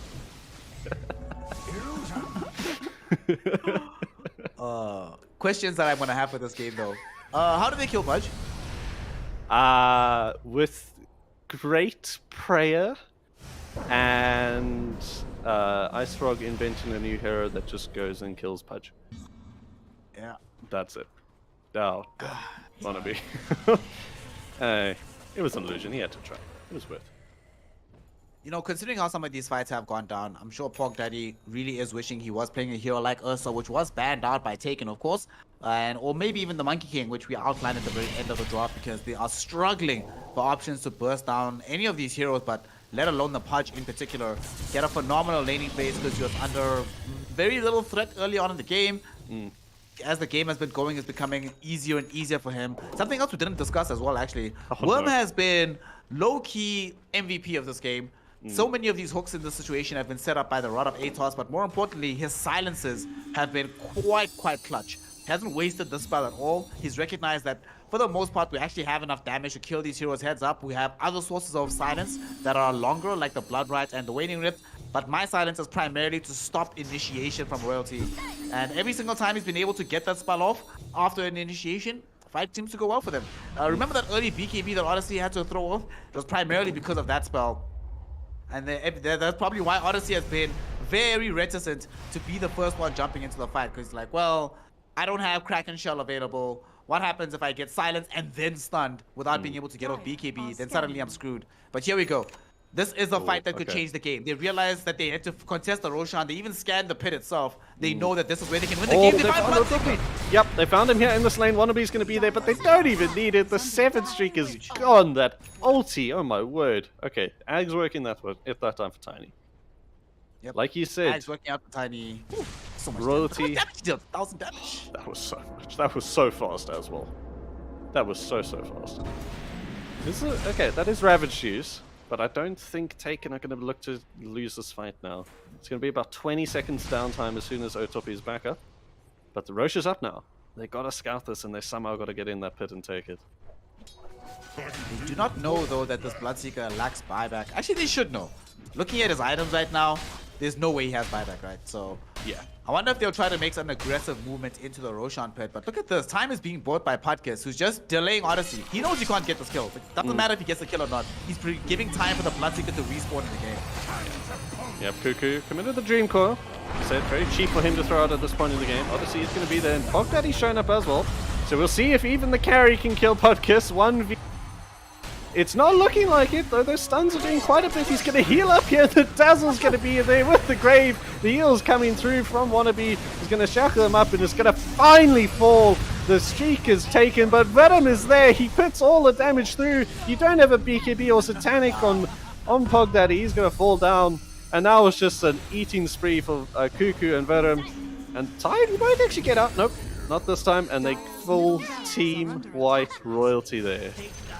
Oh, Pudge. A full team wipe while 2 of the waves are being shoved in into the dire side of the map, and Bloodseeker just respawned, so he has 100% free Aegis if he wants to go for it with this Butterfly Mjolnir. You clear out the top wave, you go take Roche, do the right thing here, Otobi.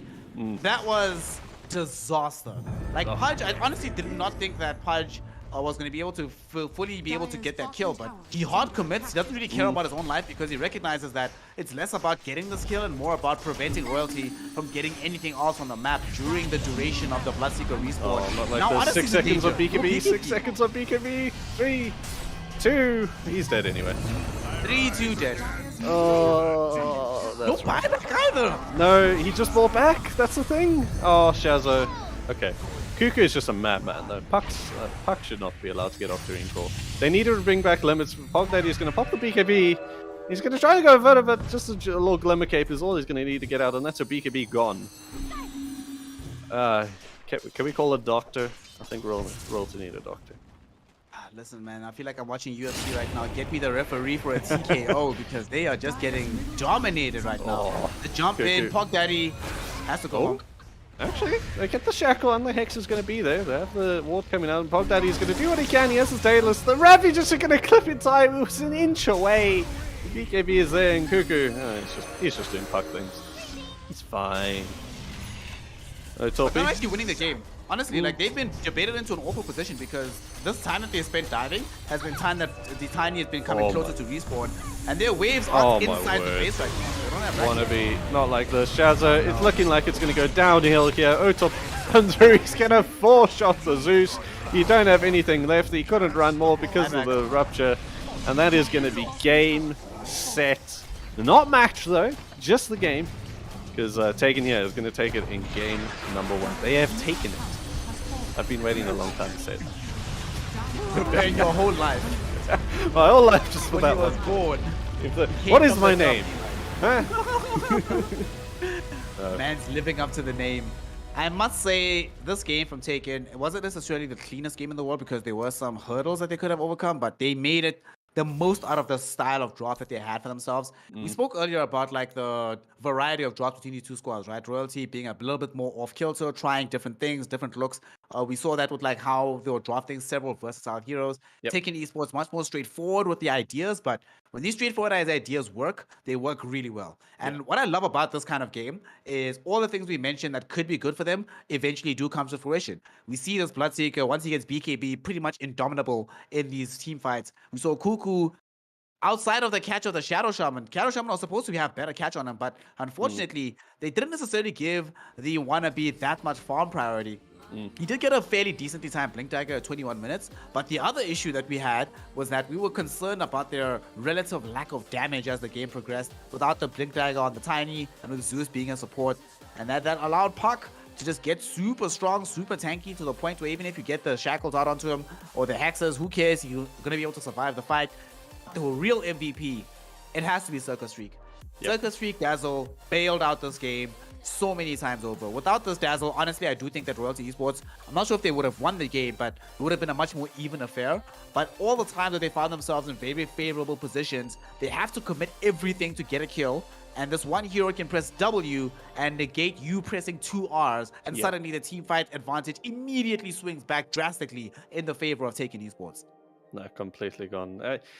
It was the MVP here. We saw the sparks of hope for Royalty at the start of the game, having that little lead in the first, in the mid, getting the first kill on Tiny. But yeah, it came down to the straightforward idea from Taken. I think it was that they just had their game plan set from the middle of their draft, and they were just going to run with it from there. So yeah, simple, execute, get it done.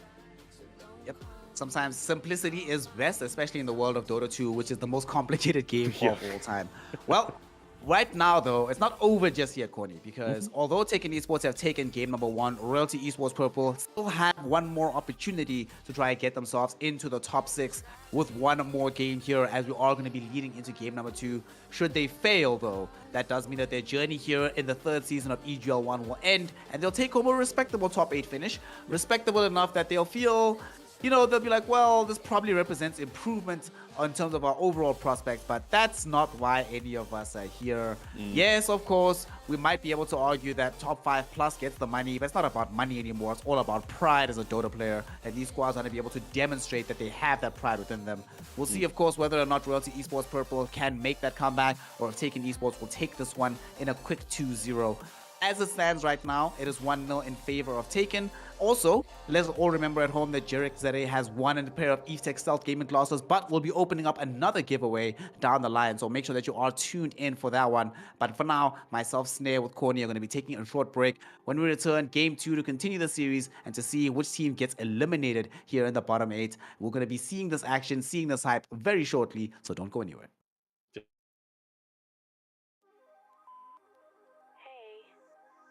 I'm kind of glad you didn't pick up. I kind of just called to hear your voice. I miss you. I've been thinking about you, and I've been thinking about our love, and how much I miss you.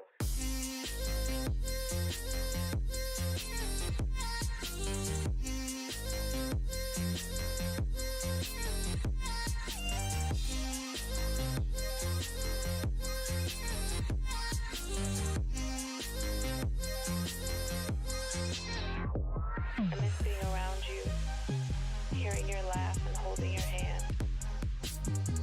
I think of you every day. I hope and I wish that you're doing okay. I want us to go back to the old days. Because I miss you. And I just thought of you.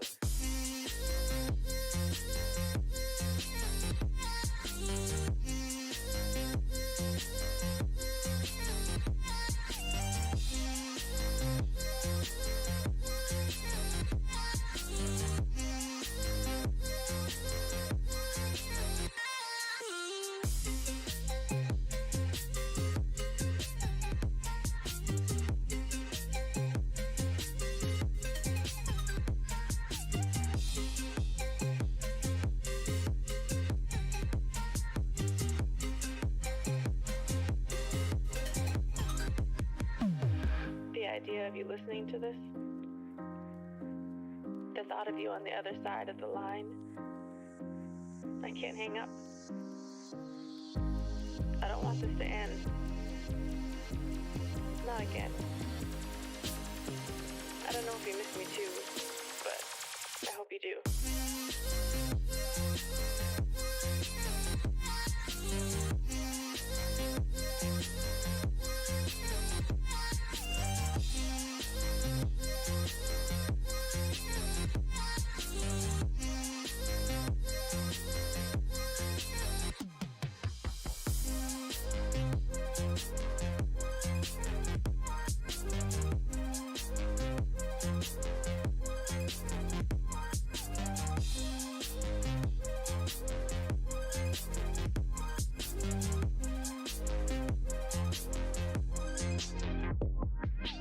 Even if things never go back to what we were, what I became so used to, what I thought would be forever.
Welcome one and all. We are returning here back to EGL 1 Season 3. We continue this matchup that was going to determine which team goes into the top 6 to still compete for the all-important 50,000 Rand prize pool. Of course, helped with the sponsorship by Dell and Intel here at EGL 1. We are now deep into the series as Taken Esports has taken game number 1 in pretty hefty fashion. It did not look like a matchup that Royalty Esports had many looks in. Did seem like Taken Esports knew exactly what they wanted to do, executed that game plan, and then were able to take the dub as a result. Of course, though, in Dota 2, plans can often change. No plan survives first contact with the enemy. So we're going to be seeing whether or not Royalty Esports can also make a run back going into the second game. My name is Snare, and I'm going to be joined by CORNY. Good sir, let's talk about hope. Let's talk about good things.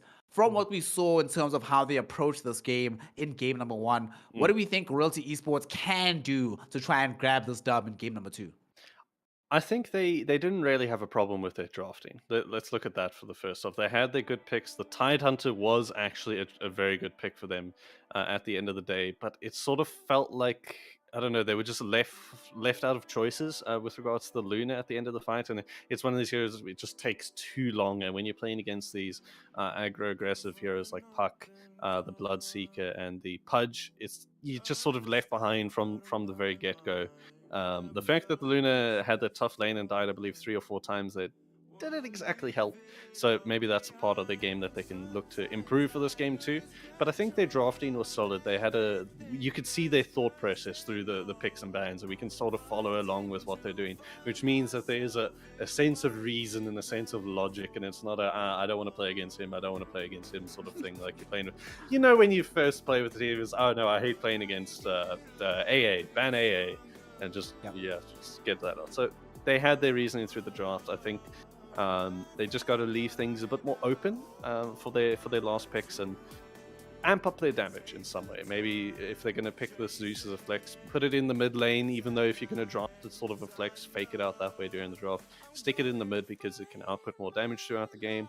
Or just take up your carry earlier and sort of, as soon as you're going to see, okay, that's the offlane matchup, then pick your carry, hope it's the best that's going to work through, and sort of craft your draft around that is, I think, what they need to do to output more damage in this game too.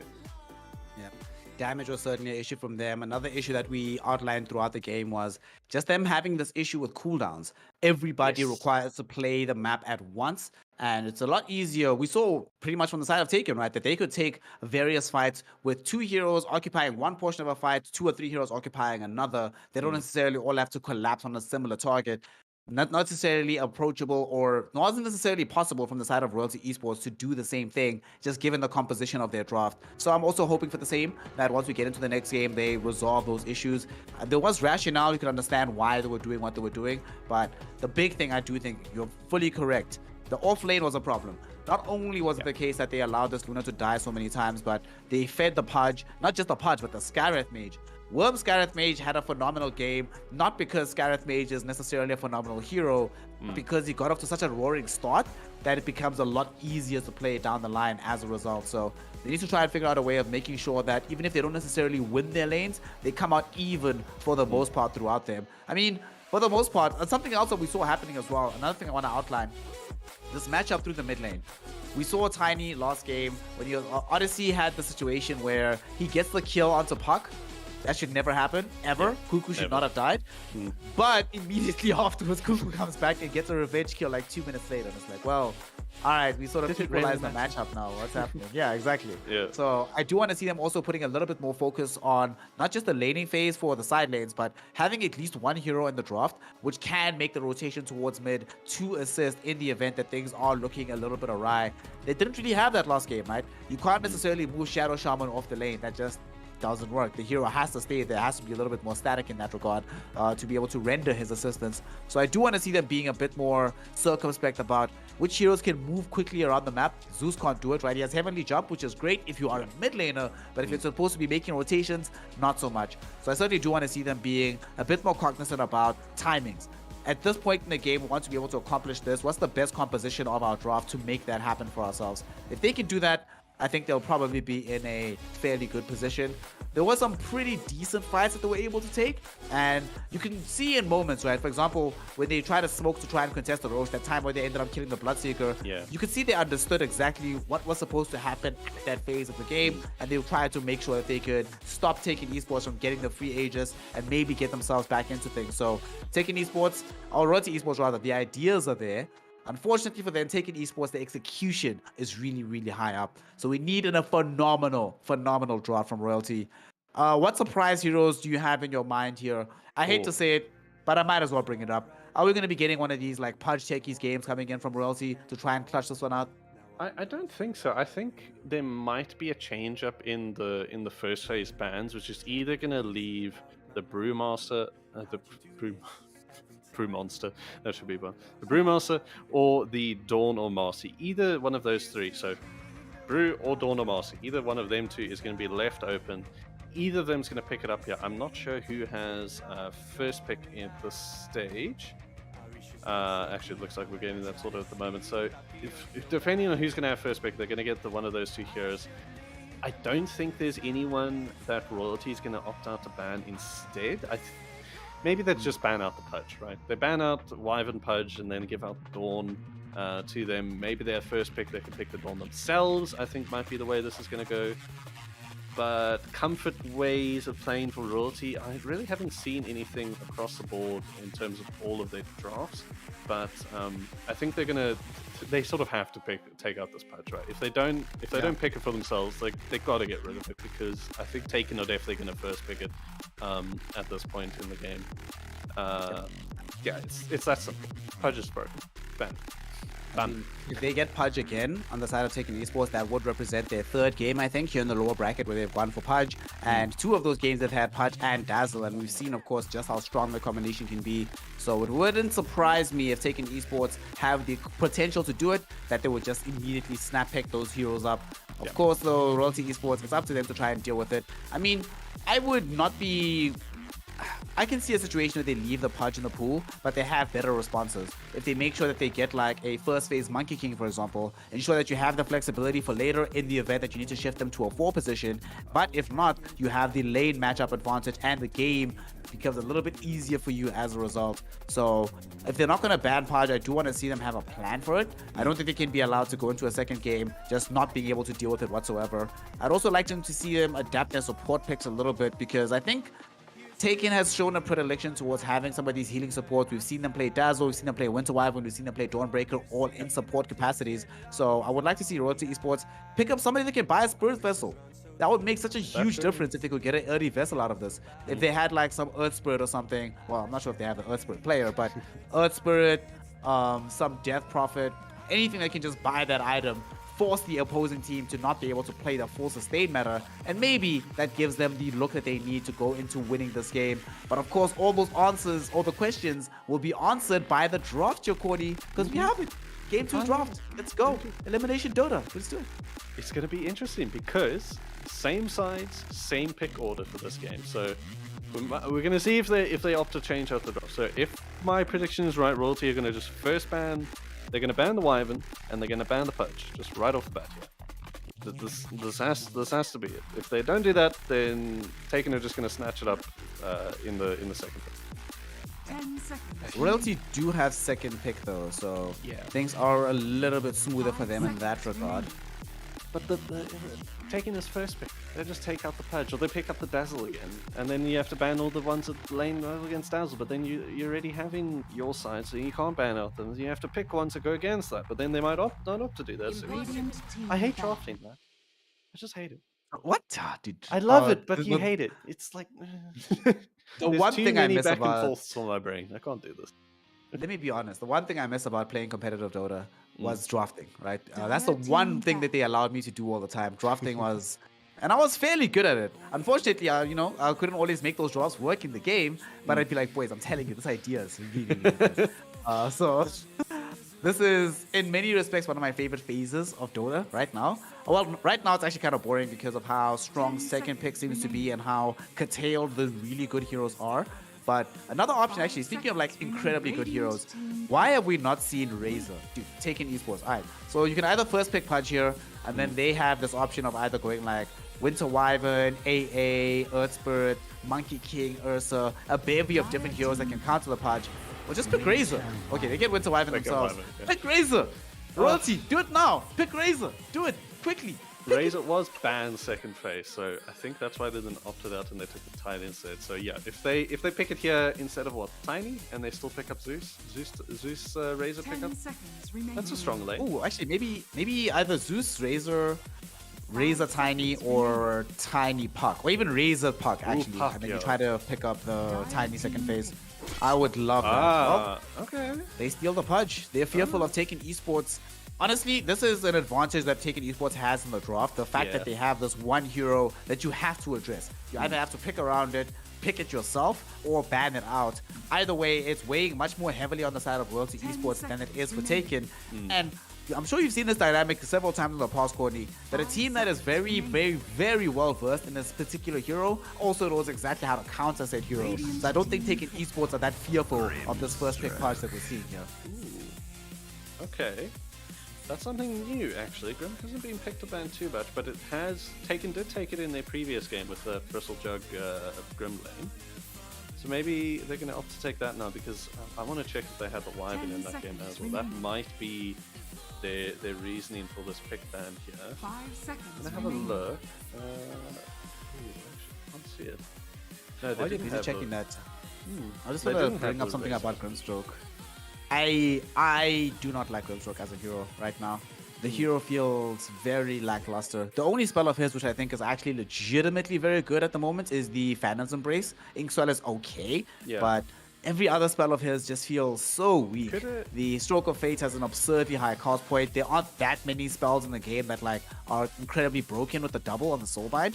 And they've like nerfed that spell into the ground so many times that you feel like you kind of need to play with some Aether Lens, get lucky with the Keen Optic, otherwise you just feel like you always arrive too late to the fight as a Grimstroke. Yeah. You get off the Soulbind, 2-3 heroes are already dead on your team, and you're like, oh, sweet, now what?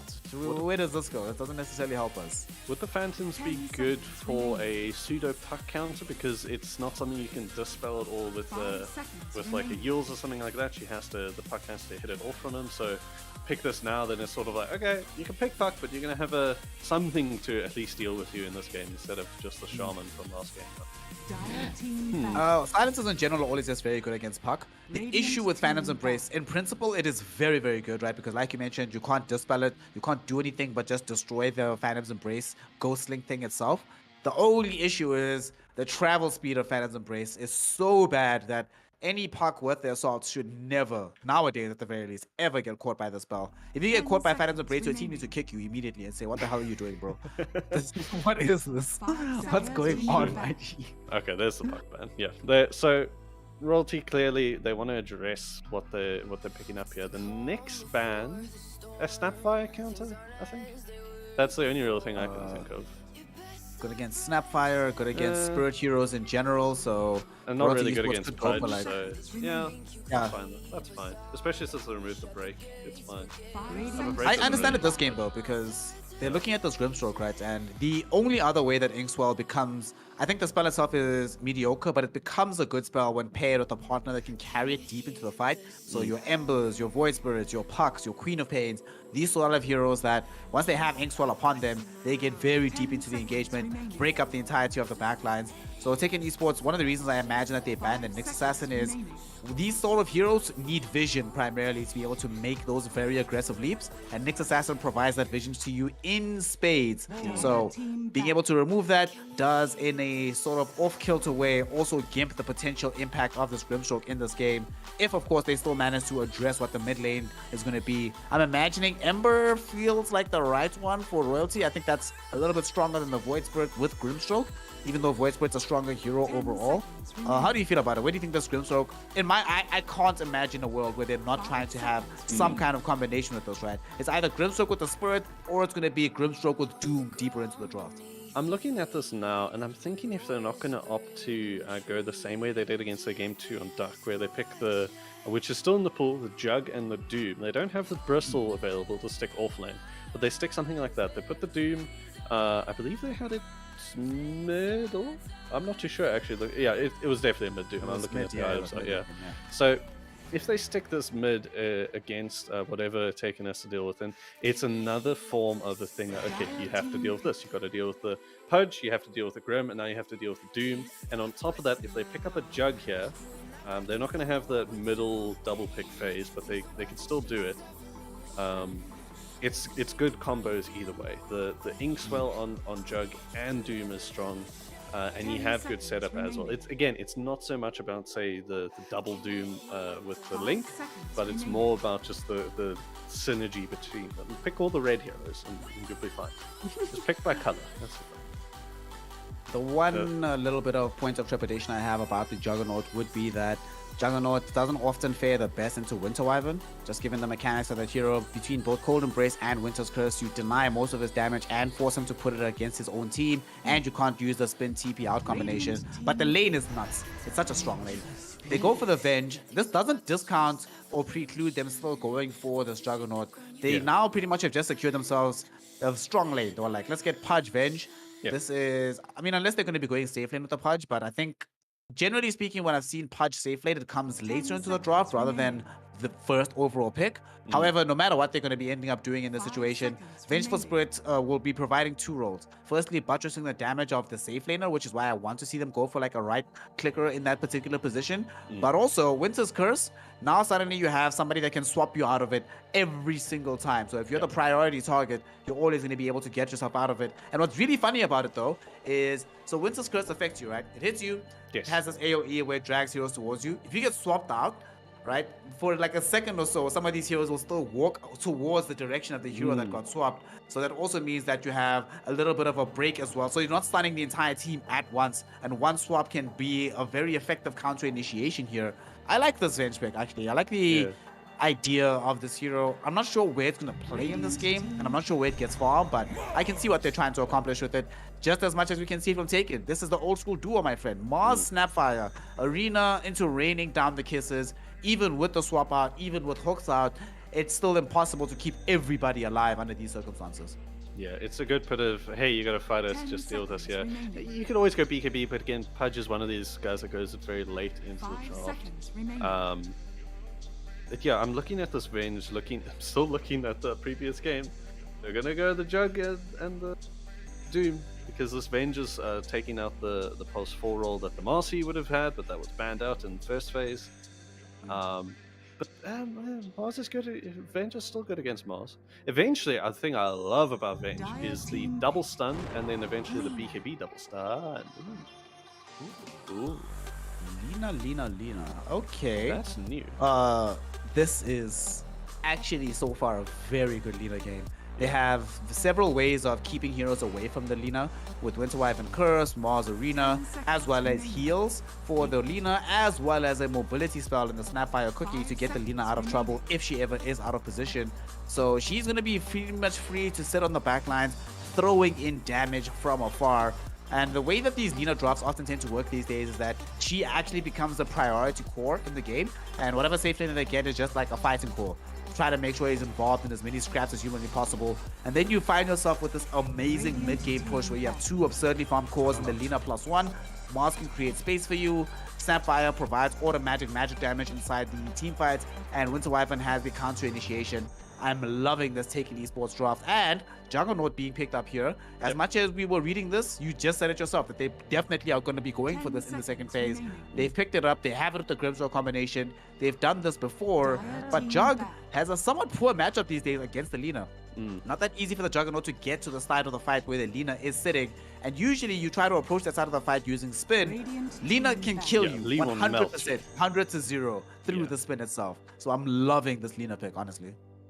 I'm looking at this. You know what something Royalty has completely forgot about here? Alchemist.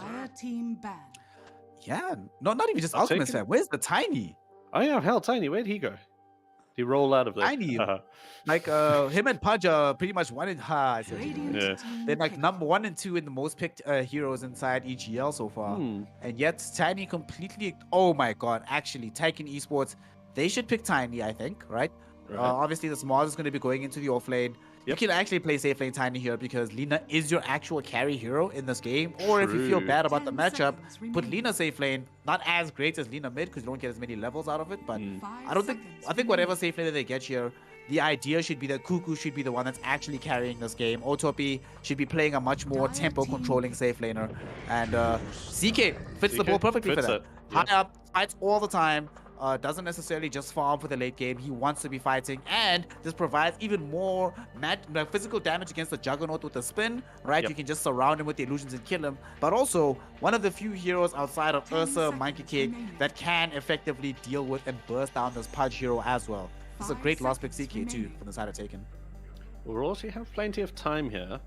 They've been following that trend of the game 2 against Duck with the Grim Venge Jug. I'm wondering, I don't think they're going to opt to go for the Doom here. There's too many targets that he can get burst down too quickly, too easily to get control on him. Looking through, Zeus is still in the pool, but he doesn't really fare well against these. Again, too much catch. Ooh, I'm struggling to see what they... Oh, wait, sorry, let Zeus to get banned up. I missed him. He's under my Discord over there. Anyway. I'm still feeling Ember. I'm really still You really? feeling Ember. Okay. Yeah, I'm feeling Ember here. He buys BKB, which is going to be amazing versus a lot of these heroes on the side of Taken. It's a Spirit hero of Ember into the Chaos Knight, which has traditionally always been one of the better matchups for Ember into these Illusion heroes. Does suck because there is a hefty amount of physical damage, but what can you do? You can't like cover all your bases. But primarily, it also helps you carry forward this Grimstroke Inkswell. So let's see what's going to be the option. It has to be a hero that makes moves. Select your hero. Admiral Kunkka comes out, so this gives them some degree of sustain here, right? Because they were losing out in a sustain matchup, given this Winter Wyvern pick on the other side. They now have access to this Coco Rum. Coco Rum plus the Juggernaut heal is actually an absurd amount of sustain in the midst of these fights. They have decent amounts of control, but I don't know, man. I just feel like who starts these fights for them? Let's say they miss a hook, right? If Shaz doesn't get you hooked, or if Yeah. Odyssey doesn't get an X turret combo, then what? How do you begin these engagements on the side of Royalty Esports? For the side of Taken, it's very simple, right? You can curse a target, Podcast jumps in, presses R, fight started immediately, right? There's no way around that. He buys Blink Dagger naturally in his progression. All of the items that I could imagine Royalty Esports getting that aid the progression of fights are also a little bit off kilter. So a somewhat sooner blink for the Pudge than you would normally want to expect. Maybe a sooner blink for the Juggernaut. But I don't know, man. Either way, it just doesn't feel... You know, whenever you see a draft of Dota, in my mind, I always want to see this. I want to see it and say, this Yeah. makes 100% why they did this. Even if I don't see the plan working, I understand why the plan was concocted in the first place. This loss for Kunkka doesn't necessarily feel like it fits the rest of the draft from Royalty, and doesn't necessarily feel like it solves the issues that they had remaining in the draft up until this point. It is a much tankier hero. It is a very good matchup against the Lina middle. It is a hero that can also throw in boat into the Mars Arena, so you have some counter initiation, but overall, I'm not really feeling this draft from Royalty, and I'm fearful of their prospects here in game number 2, Corny. Sorry, I got tired all of a sudden. I have no idea why. The game hasn't even started. Yeah, it's going to be rough. Royalty, they're lacking this jump to start off the game. Taken again, it's a simple game plan. I think that's what they've sort of, if we could characterize their drafting and their sort of play style, is it's simple. You have 1, 2, 3, and then it equals 4. That doesn't equal 4, does it? Wonderful. I need to go back to school. 1, 2, 3. Yes, it does. In some world, you know, if we Wait, hold make up. the 2 a plus and say 1 1 plus 2, 1 3, minus yeah, fine. 2 plus 3. No, that equals 2. Damn it. Wait, hold up. Oh, lol. I'm trying to think of a way around this. I want to see all these attempts. Let's go. I actually have a solution for you, but I want to hear this. Keep going. Oh god, that makes it even worse. Okay, I have to use 1. So what's that game show where you have to use the numbers to make another one? 1, 2, 3 to make 4. Oh, I'm stupid. 2 plus 3 minus 1. Hey, Easy. easy. quick. Why did that not work before? Oh, because I did 1 minus 2, not. yeah. Hey. I'm a special one. Don't worry. Oh, you also I'm could have hoping that done the 3 player's not minus doing this maths. 3 minus 1 plus 2. That's true. Lol. Ah, So what will we do? while we're still trying to figure out this math with Corny, Just want to remind everybody at home that just like Jurek_ZA was able to accomplish earlier by winning out these Evetech Stealth gaming classes, y'all at home can still participate in said draw. So please, you are welcome now to put yourself into the second draw of the day. Type in EGL1, all in small caps, and only once. Every person is only allowed a single draw. If you do it twice, you are immediately disqualified. However, later on in the day, we will be awarding a solitary lucky person with a pair of Evetech Stealth gaming glasses so that you can witness the clarity of this game without it hurting your eyes with the brightness of your screen. So now that we are going to be back in the game here, Corny, we're unpaused, we're all smoked up. This is it. If Royalty Esports cannot make this work, the journey is over. They will be top 8. It's decent enough, but you didn't start this journey to end top 8. You were trying to go all the way to the final weekend. So it's going to be a little bit of a sting for them, but there is still potential. If they've played drafts similar to this in the past, so there's some of that familiarity for them for this playstyle to try and make this game more successful for them. Yeah, it's Royalty back against the wall. They're going to be feeling very purple. I don't know if that's the same. Is feeling purple a thing? Is that envy? Greed? I can't remember. Isn't purple sexual frustration, if I remember correctly? I can answer that question. Hot game. Find. Oh, okay. Butkus, he was trying to be cheeky and try and get the room there, but it looked like he might fail with his life. Did a bit of juking, he's going to run around. Oh, okay. If he gets a roach tonight, he's actually got it. Oh, we didn't go on it. It went on Pog Daddy instead. They caught the first blood. So, Royalty is actually so smart. Yeah. He ran out to the Roshan and hit him. He hit the Roshan first before the Mars could hit him so that he aggroes the Rosh and then he can kill the Mars. So, understanding exactly what to do in that situation. They get that first blood. Unfortunately, though, it's not in a situation where they can guarantee still win out the lane. Because this lane duo, there's a reason it's been picked up for as long as it has been here. Yes, Grimstroke Jug is decent, but Mars Snap is terrifying to play into. Be a tough one. A toughie, as I like to say. But Pog Daddy, I'm sure he's got this. He's got this in the bag. Wannabe going to this top lane this time around. Actually, I can't remember. He was a shaman last, so he would have been up there anyway. Got him. Yeah, here we go. Cookie to start things. Butkus is going to be there. The spear into the tree. Going to be coming with me. There's going to be a stun and a spin. They're surely going to stun him up, and it actually does. So Butkus is going to be falling very low. Has to work into that region. Does get one lucky crit this time. He's going to need one more, but I don't think he has the move speed. 5 more on Mars, and he has a bit of regen. So he's going to be okay. No salves in the lane, actually. Bit of an oddity for an off lane. Bottom lane? I think something is that. Gonna be falling quite low here. Circus, ooh, just barely get. My. That fly is Level actually 1 punch, so there's no point into the rot. Can't really close them down. Oh, no, Actually, not like boost this. the Vengeful Spirit. Yeah. Maybe? No. Oh, all of these stuns, just keeping everyone alive in this bottom lane. Snare. The contestation does not end. He's fine. He's fine. Fine. Top lane, no, he's not gonna be fine. Oh, this actually might be a kill here. The cookie out. Oh, he still got stunned mid-air. Wasn't enough time, so a good 2-0 lead for Royalty this time around. Having a better start than last game. But that he's taking a bit of a rasp, but he's fine. At the bot. Rasp coming out from Wyvern, and Rasputin, low in mana at this point, still is level 1. Looking at the last hits, quite far ahead actually. Only 2 last hits for Shazo here, and Otopi sitting with 10 at the moment. So 5 to his 1. This Chaos Strike spell, man, is so good Yeah. against just pretty much anything in the game, like in terms of melee offlaners, but a hero like Pudge, who pretty much relies on his entire like saving grace is not being burstable and being able to out-sustain you by just being more like beefier than you in the lane. But Chaos Strike immediately mitigates that. He's gonna out-farm you. You can't out-right click the CK. You can try and out-deny him, but not that easy to accomplish in general. And for the most part, you also are very, very scared of what happens when he pops level 6, because once he gets to that point, you can die very, very quickly. You're not going to have enough flesh sheep stacks to keep yourself alive at that point. And, you know, speaking of one thing I was trying to just mention, I'm glad that our observer has become as jaded as we are, because only now do we look at this mid lane, knowing full well not that much is going to happen. Yep. Honestly, this is about the first time he's taken any real punches. So Cuckoo having a dominating lead here. Not going to give away first blood as he did last game. And I think Look at Lena... the CS difference though. Yeah, it's huge. It's huge. He's double. It's double at this point. Wow. Cuckoo, Lina is just one of these lane dominators where it's okay. You remember the old Viper lane? Oh, actually, sorry, bottom lane. You're very close. Just have the stun come through, so Shazza is going to be on top of Circus Freak at this stage in the game. He's got to be careful because this Arctic Burn does a lot to him. Yeah, going to have the bit of regen on Otopi with the Chaos Strike. And yeah, Rasputin's getting very low here. That's going to surely be a kill with the Splinter Blast. Falling low, now Shazza, he's also going to be out lane. No regen. He's just got that ring in health. If Autopi had a little bit more mana, I think they would have been able to kill the Pudge as well.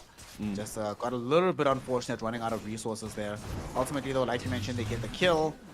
They not only get the kill, but they're in a very favorable laning position as well. And because this off lane, yes, they are going to end up losing out. I mean, you're going to get outfarmed by Juggernaut. What can you do? They actually might kill Word here now. It's too soon.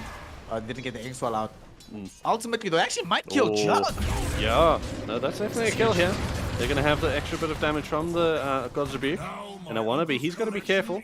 Cookie isn't up soon. Does have a little shredder, but he's got enough health to live through this. Unless you run that way. Might be a little interesting. Wannabe going to be caught out. Ooh. Be online, but no mana, so they don't have any more stun after they miss the spear. Feels bad. Podicus. That's dropped low as well, so isn't going to risk it. Pog Daddy's back in the lane. The spot lane. No Tolpi. Taking a bit of damage, but he's a CK. He hits stuff and he lives. That's just how he is. I always find it's sort of a weird thing that the previous most picked and the previous most broken heroes, they get nerfed slightly and then they just fall into your like second or third pick priority at this stage in the meta. It's happened a lot. Like if you think of who was it? Okay, it's definitely CK. I'm trying to think of different examples. I mean, CK was one of say these Puck, uber but picked Puck's back heroes. there again. Medusa was uber picked. Ooh, Death there we Puck go. was uber picked. Oh! That's why I'm gonna end up dying. Magic Missile, that is a lot of damage. I always forget how much damage this stun has. 180 damage at level 2. Only cost him 110 mana. Yeah. Pog Daddy, Top hey, lane, where are Pog Daddy you? is. Holy hell. This is, okay, it looks like, Mid? judging by Team? Putker's health, Cuckoo? Cuckoo? he's fine. But Dude, Cuckoo's why got didn't Cuckoo TP top? Cuckoo's fine. Oh my he knows God. what he's doing. Look, Wannabe's gonna die. It's fine. He knew the kill was gonna come out of this. He doesn't want to give Kunk back an edge back in this game, does he? It's fine. I mean, when you're 20 CS ahead of your opponent, you're allowed to take a little bit of risk, right? Make some Never of these moves. falter. I mean, it's a little bit atypical normally for these Linas to make these early rotations, but given the circumstances and given the positioning of the Jug, that was like a golden opportunity to kill the opposing team's safe laner. Well, if they win this game, it's not going to matter, but I guarantee you if they lose it, your Courtney, they're going to come back to this moment in the replay and reassess what they should have done differently. Definitely is going to be the case. As we actually have Conker coming bottom. He has the Ghost Ship up, well in this case the Nasty Shark. Does have that Immortal. Let's see if they can do this. They're going to pull the lane, so sort of get it back onto their side. He's spending a lot of time here. So surely the missing calls are going to be taken from Cuckoo, and it looks like it. With Otopi sitting very far back in the base. He's still going to get stunned up. The lift is going to be there. The boat as well. It's going to hit onto him. Shazza is on top of him. That kill for the side of Royalty. The rotation from Conker paying its worth this time around. Not getting anything done in mid, so he says, oh, I'll take... Oh, you don't want me, Lina? I'll take myself bottom. It's fine.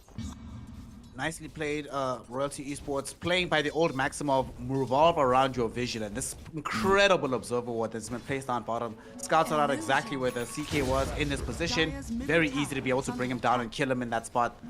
Playing very, very well, I think, so far. But I think they still need to do a little bit more on the side of Royalty, because ultimately, remember what we spoke about in the draft here, Corny? The real carry of this game is not the CK, it's actually this Lina from mid. Yep.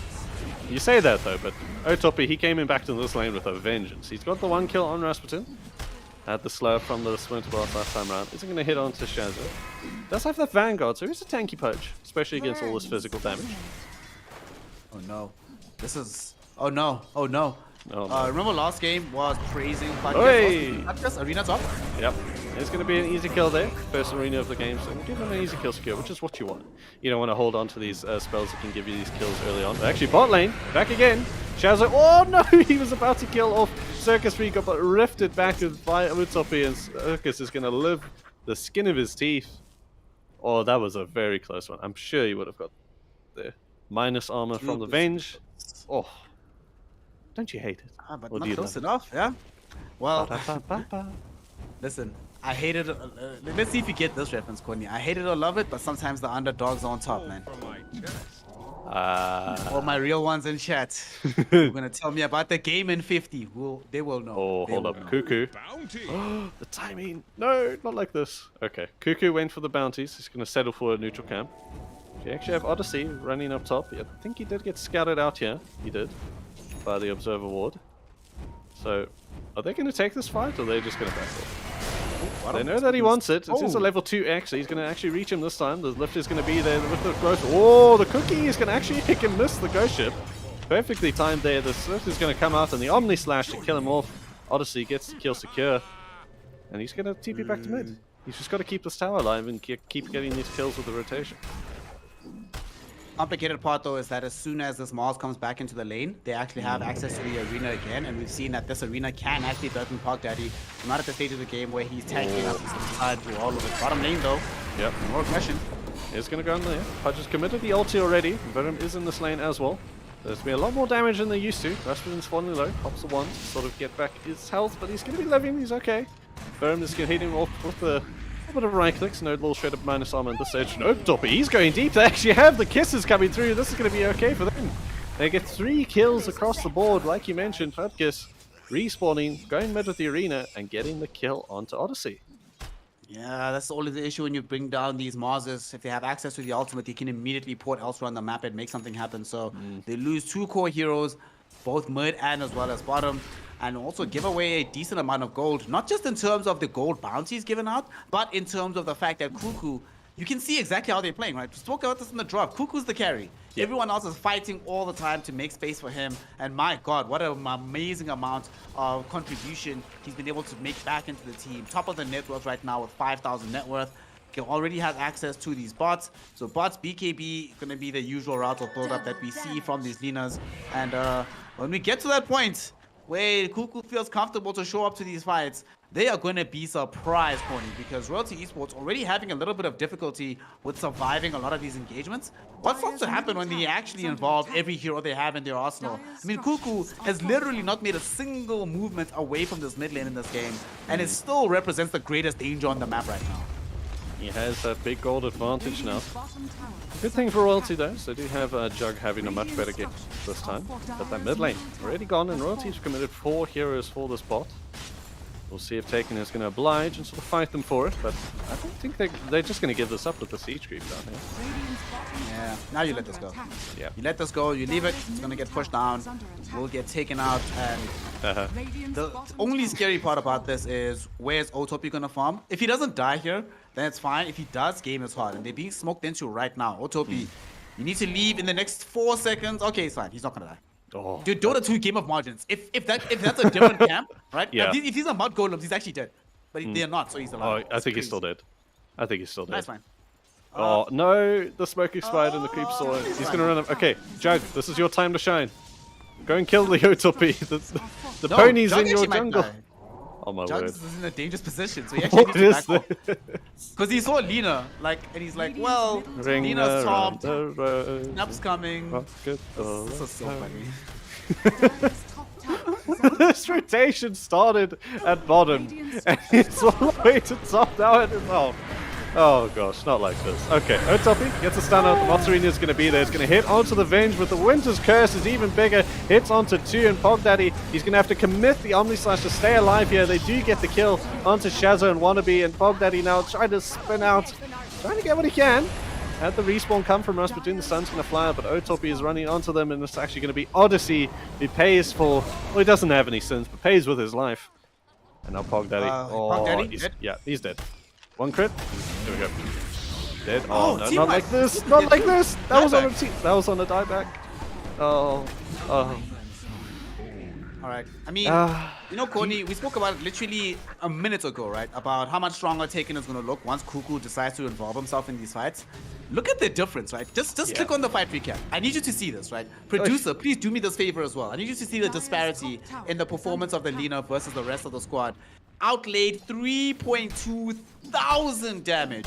The entirety of Royalty Esports in that fight only did 5. So we see the advantage of having this Lina in these fights, especially when she's as farmed as she is. She's still going to get this early BKB, but the levels she has early on, playing an absurd amount of damage, and their presence in that fight. You mentioned how the smoke went. One thing that made the fight a little bit awkward for them is that they had 4 heroes smoking into the fight directly, but one of them TPing onto the tower itself from the north side. So they weren't actually all playing on the same side of the team fight. And we already saw from game number 1 that Taken Esports just seemed to be the more accomplished squad in terms of being able to take disparate parts of the fight at the same time. It seems to be the case that Royalty Esports succeeds the most when they have a singular focus. Kill this hero, kill that hero, kill that hero. But these more complex instructions within the fight, Taken Esports will always win in those circumstances. So, and especially when you have a Lina that's this farmed. And now, after that fight, look at Podkiss, also becoming one of the more farmed heroes in the game. Opting instead of going for some early defense, he's going to just buy this Blink Dagger heads up. He's like, well, all that we really need for our fights is for me to get off arena. We've won every fight where I've dropped an arena, so if we can get one early, my life is a lot better. Yeah, bot lane. They were able to find the X mark onto him. Oh, they actually find the arena. Well, that's just respite. He's fine. Yeah, they'll give that up. They're able to find Otopi in the bot lane. Kunka putting the haste ruin to use. He's going to send Cuckoo back. Oh my gosh, Corny. Sometimes words just do not equal ruse runes. They should introduce ruse runes where you actually don't know what rune it is. It's like a mystery rune. What was that tier 5 neutral they introduced at one stage? Just all the runes at once. Illusion, DD, Oh, gosh. Arcane. Oh, they removed it real quick. Some tier 5s they looked at immediately and they were like, oh my god, we allowed was this it? in the game, dude. What was the Phoenix Ash? It was an Aegis, I think it was? Or was it like a pseudo cheese sort of thing? I can't remember. That one was broken.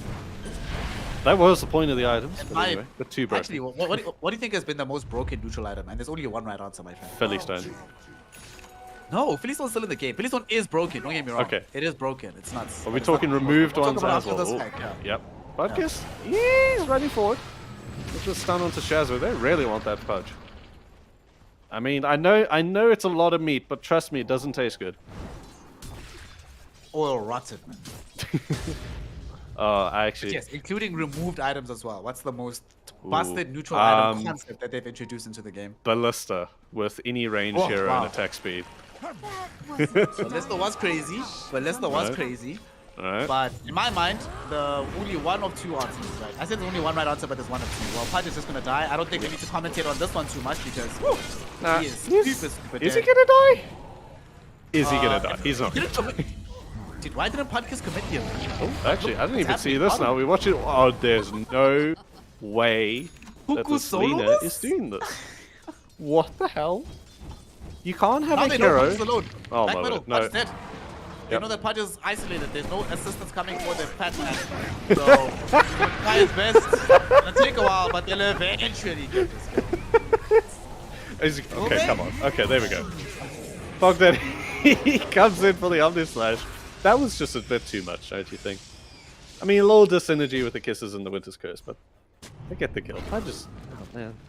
But Cuckoo, come on. You can't have one item being a BKB and you just nearly get a triple. That essentially was a triple. Because Wannabe has been off this map for the entire time. That's the issue with this Lina hero. When you play her from the mid lane and she becomes your priority core, if you don't have instant jump and instant burst to deal with her, she's one of the few heroes capable of doing that kind of stuff. Because Laguna Blade is an incredible amount of damage. The longer the fight goes on, the more effective she is thanks to the Fury Soul. So Cuckoo certainly demonstrating why this was such a good pick for the side of Taken Esports.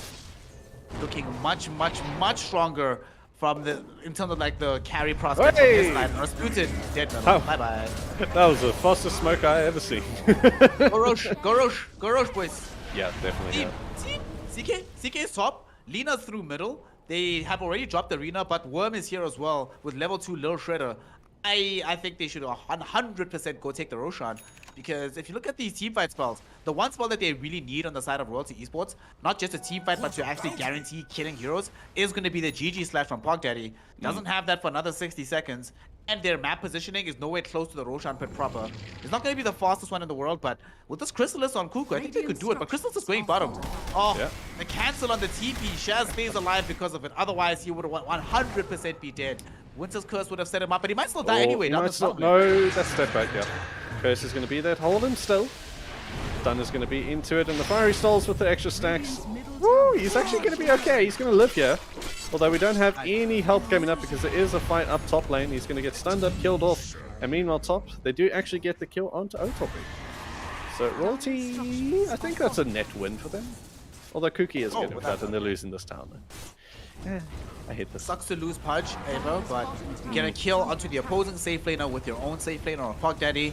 You prevent them from being able to stream into this Roshan pit. So, oh, okay, I see why they didn't do it. They don't have Phantasm Yes. from the CK. So, okay, never mind. I understand why they didn't feel comfortable going into the Roshan. Nonetheless, though, Royalty will be okay with the set of circumstances. Yes, you're losing bottom. Yes, Cuckoo is getting stronger and stronger. But Cuckoo, the one drawback of this Lina hero is that she will remain forever somewhat squishy relative to her actual fighting strength. So there will come a point in the game where a solitary GG slash can actually kill her. The question is, can you get to that point in the game, Quater?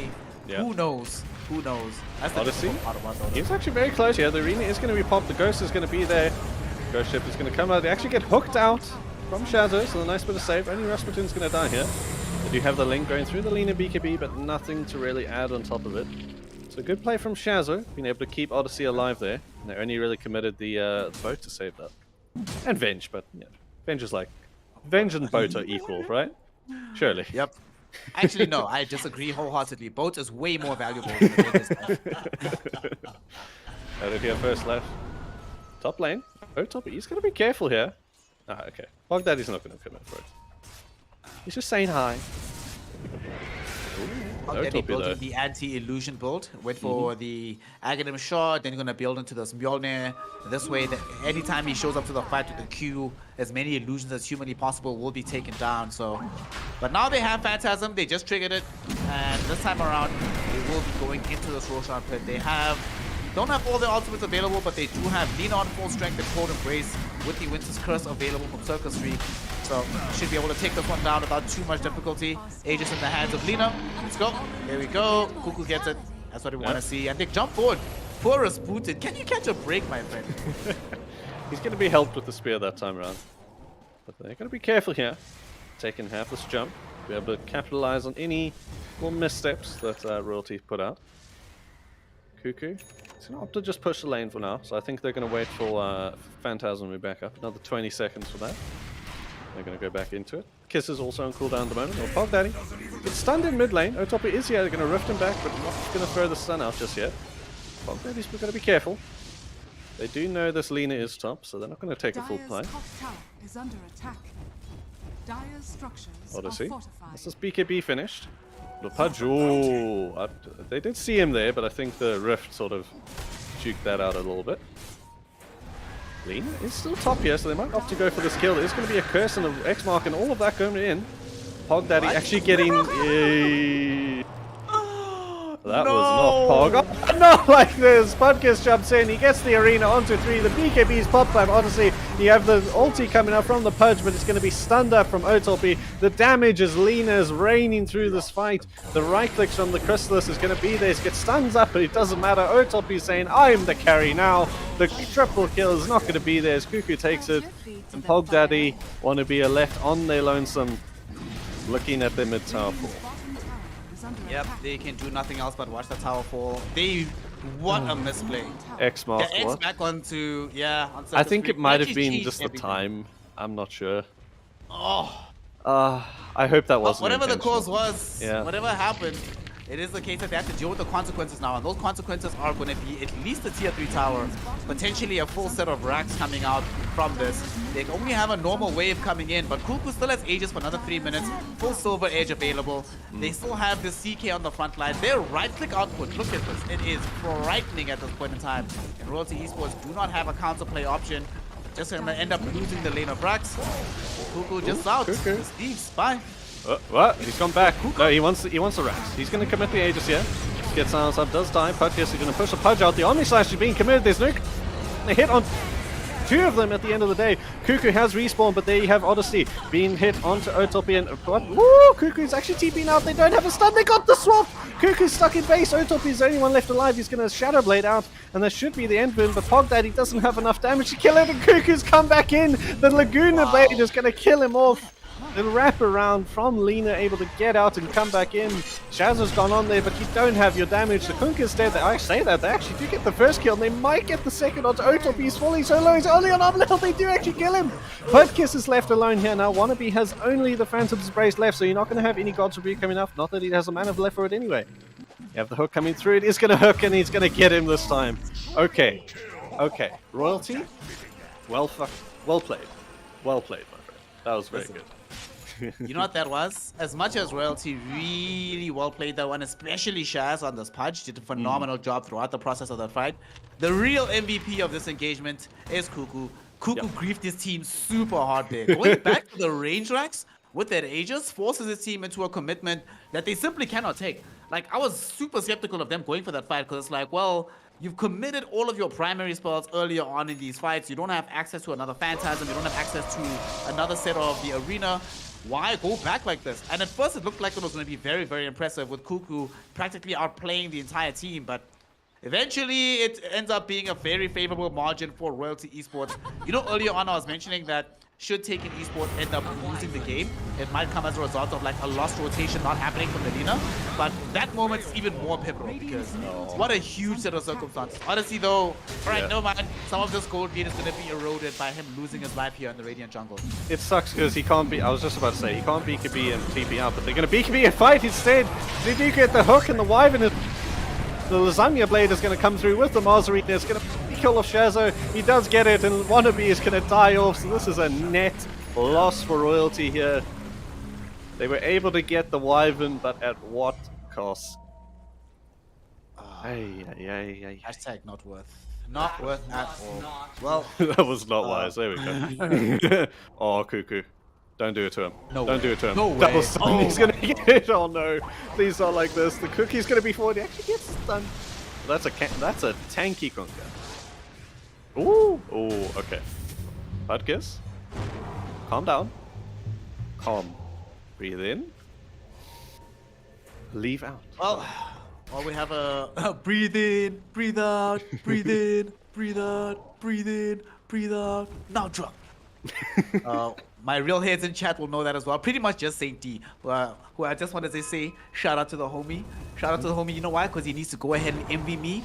He knows that I'm Dota's MVP, and I'm going nowhere, so he can get to know me. He'll understand the reference. Anyway, game is hard. Game is hard for the side of Royalty Esports right now. You know why the game is even harder? Because of how badly these fights have been going. Pog Daddy is in an awful position, right? For two reasons. He did go for this Basher, which I'm actually fine with him having Basher, but he needs Mjolnir to do really well against CK. Speaking of CK, might actually die. Yeah, it's a tanky boy. 4.3k HP. Has to run through a lot. Nice. He's nearly done. He has popped the ulti, but those creeps are very dead, and he's actually dead himself. Oh, Luna is he has coming through. The BKB is popped. He's able to walk out of the Marzarina as this is his own team. I'm just taking a lot of this damage, and Pog Daddy's going to be there. The hook is going to come through, and the Omni Slash is going to kill off Cuckoo. Their carries are dead. Taken says, run for the hills. We can't take this fight. The Circus gets caught out here. He's going to be X back and is spun up. Is he getting ulti? Okay, didn't have ulti here. That is... Okay, Royalty. They're bringing this back. They're getting it done. Oh, Real talk, Corny. Real talk. Real talk. Everybody on the side of Royalty should be tipping Cuckoo right now because yet again, he actually guarantees them a team fight victory. They'd already lost the CK early on in the engagement, so 2-hero spear middle. Oh, okay. Cheeky. Very cheeky. Actually gets caught here. As this member's going to come through. Very cheeky.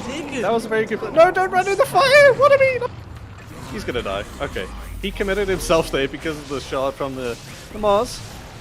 But they've defended the tower. It's worth, right? Look, Otop is up.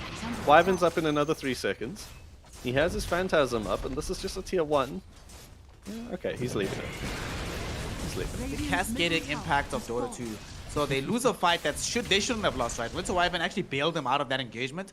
Lina had the BKB. She could have TP'd out, decided to stay and fight, and instead ends up dying. The one hero who can prevent her, the 2 heroes rather, Venge and Pudge, are both caught inside the curse. She doesn't TP out, ends up dying. Royalty win the fight.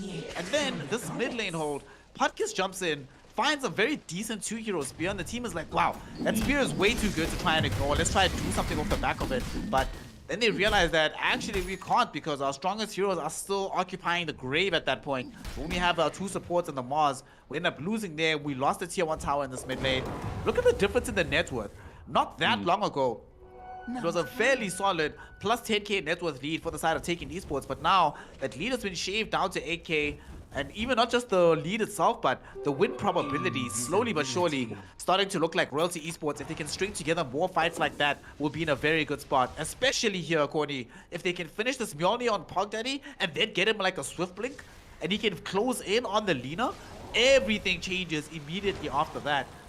So Royalty Esports, one more good fight should be good enough for them to be in a better position. Kuku is here. He does have the Omni Slash coming forward onto it. That actually killed off. This is absolutely huge for Royalty. They're going to try and get the kill from Pogdaddy on the side lane. And Rasputin's right there. Meanwhile, the Mars in the mid lane is actually going to Winter's Curse. The 3 of them are going to be picked up, but they're not going to die. He's just going to try and bail out Pudkiss at this point. Rasputin gets that long range stun. The X is going to be there as Pogdaddy is chasing after Circus Freak on the side lane. It is going to be nearly a team wipe. Actually, it was. I have no idea where Otopi was in that fight. Royalty. Wow. The tip followed by the XD. Tower is under attack. Love to see it. Cuckoo knows that Cuckoo knows that his days are numbered. That he can't actually make any more aggressive plays. Look at Pogdaddy. Immediately after the Mjolnir is being delivered, there's that blink, right? And the reason why he's getting this blink, we just saw in that fight, if he ever touches the Lina with the GG slash, she will die, 100%. And Pogdaddy, him and the squad will be able to take this tier 2 tower. The gold lead, which was 8k barely a minute ago, is now going to be shaved to about 4 after the tower take. And once we keep moving forward, they might try to force a buyback or 2 in this situation, but even if they don't, they're just putting them in an awkward spot, but they're not stopping. Look at this, Cody, they're just going for the tier 3. They're going to try and either force a clip, force a buyback, or just get a free tier 3. Either way is a positive aspect for the side of Royalty. That is a big win there. They've committed this this fortify here. And they actually have... Oh, okay. Are they going to try to do this? There is no healing ward anymore. They do get the tower at least. I'm going to jump out here. Circus, is he going to commit the ulti? 3 seconds left on the cooldown. The ghost is going to be there. He's actually TPing out. Whoa! He was constantly dead. He got stunned by the ghost ship. Oh, that was, like you said, game of margins. Pudkiss does find Wannabe here, but a worthy get out. Rasputin, run. Oh, no, it didn't go over the thing. No. Oh, he had to push him as well. Yeah, he had the, what do you call the headdress thingy? Psychic headband. Psychic headband. Ah. I saw the play. I saw it. He didn't do it. Real talk. If not for this lane of Rax being taken earlier on by the side of taking Esports, I actually think this game would be quite heavily favored for Royalty. The only issue is that they have a... Okay.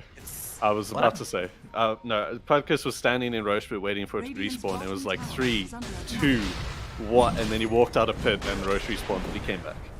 I was about to be like, oh my. That's a long Roche respawn time as well. That was about 2.5 minutes, maybe a little less, but definitely over 2. So very lucky, I would say, actually, that they can get this here. Shot will come up now for this Lina. So she has better Fury Soul. It looked I think you definitely give it to her, right?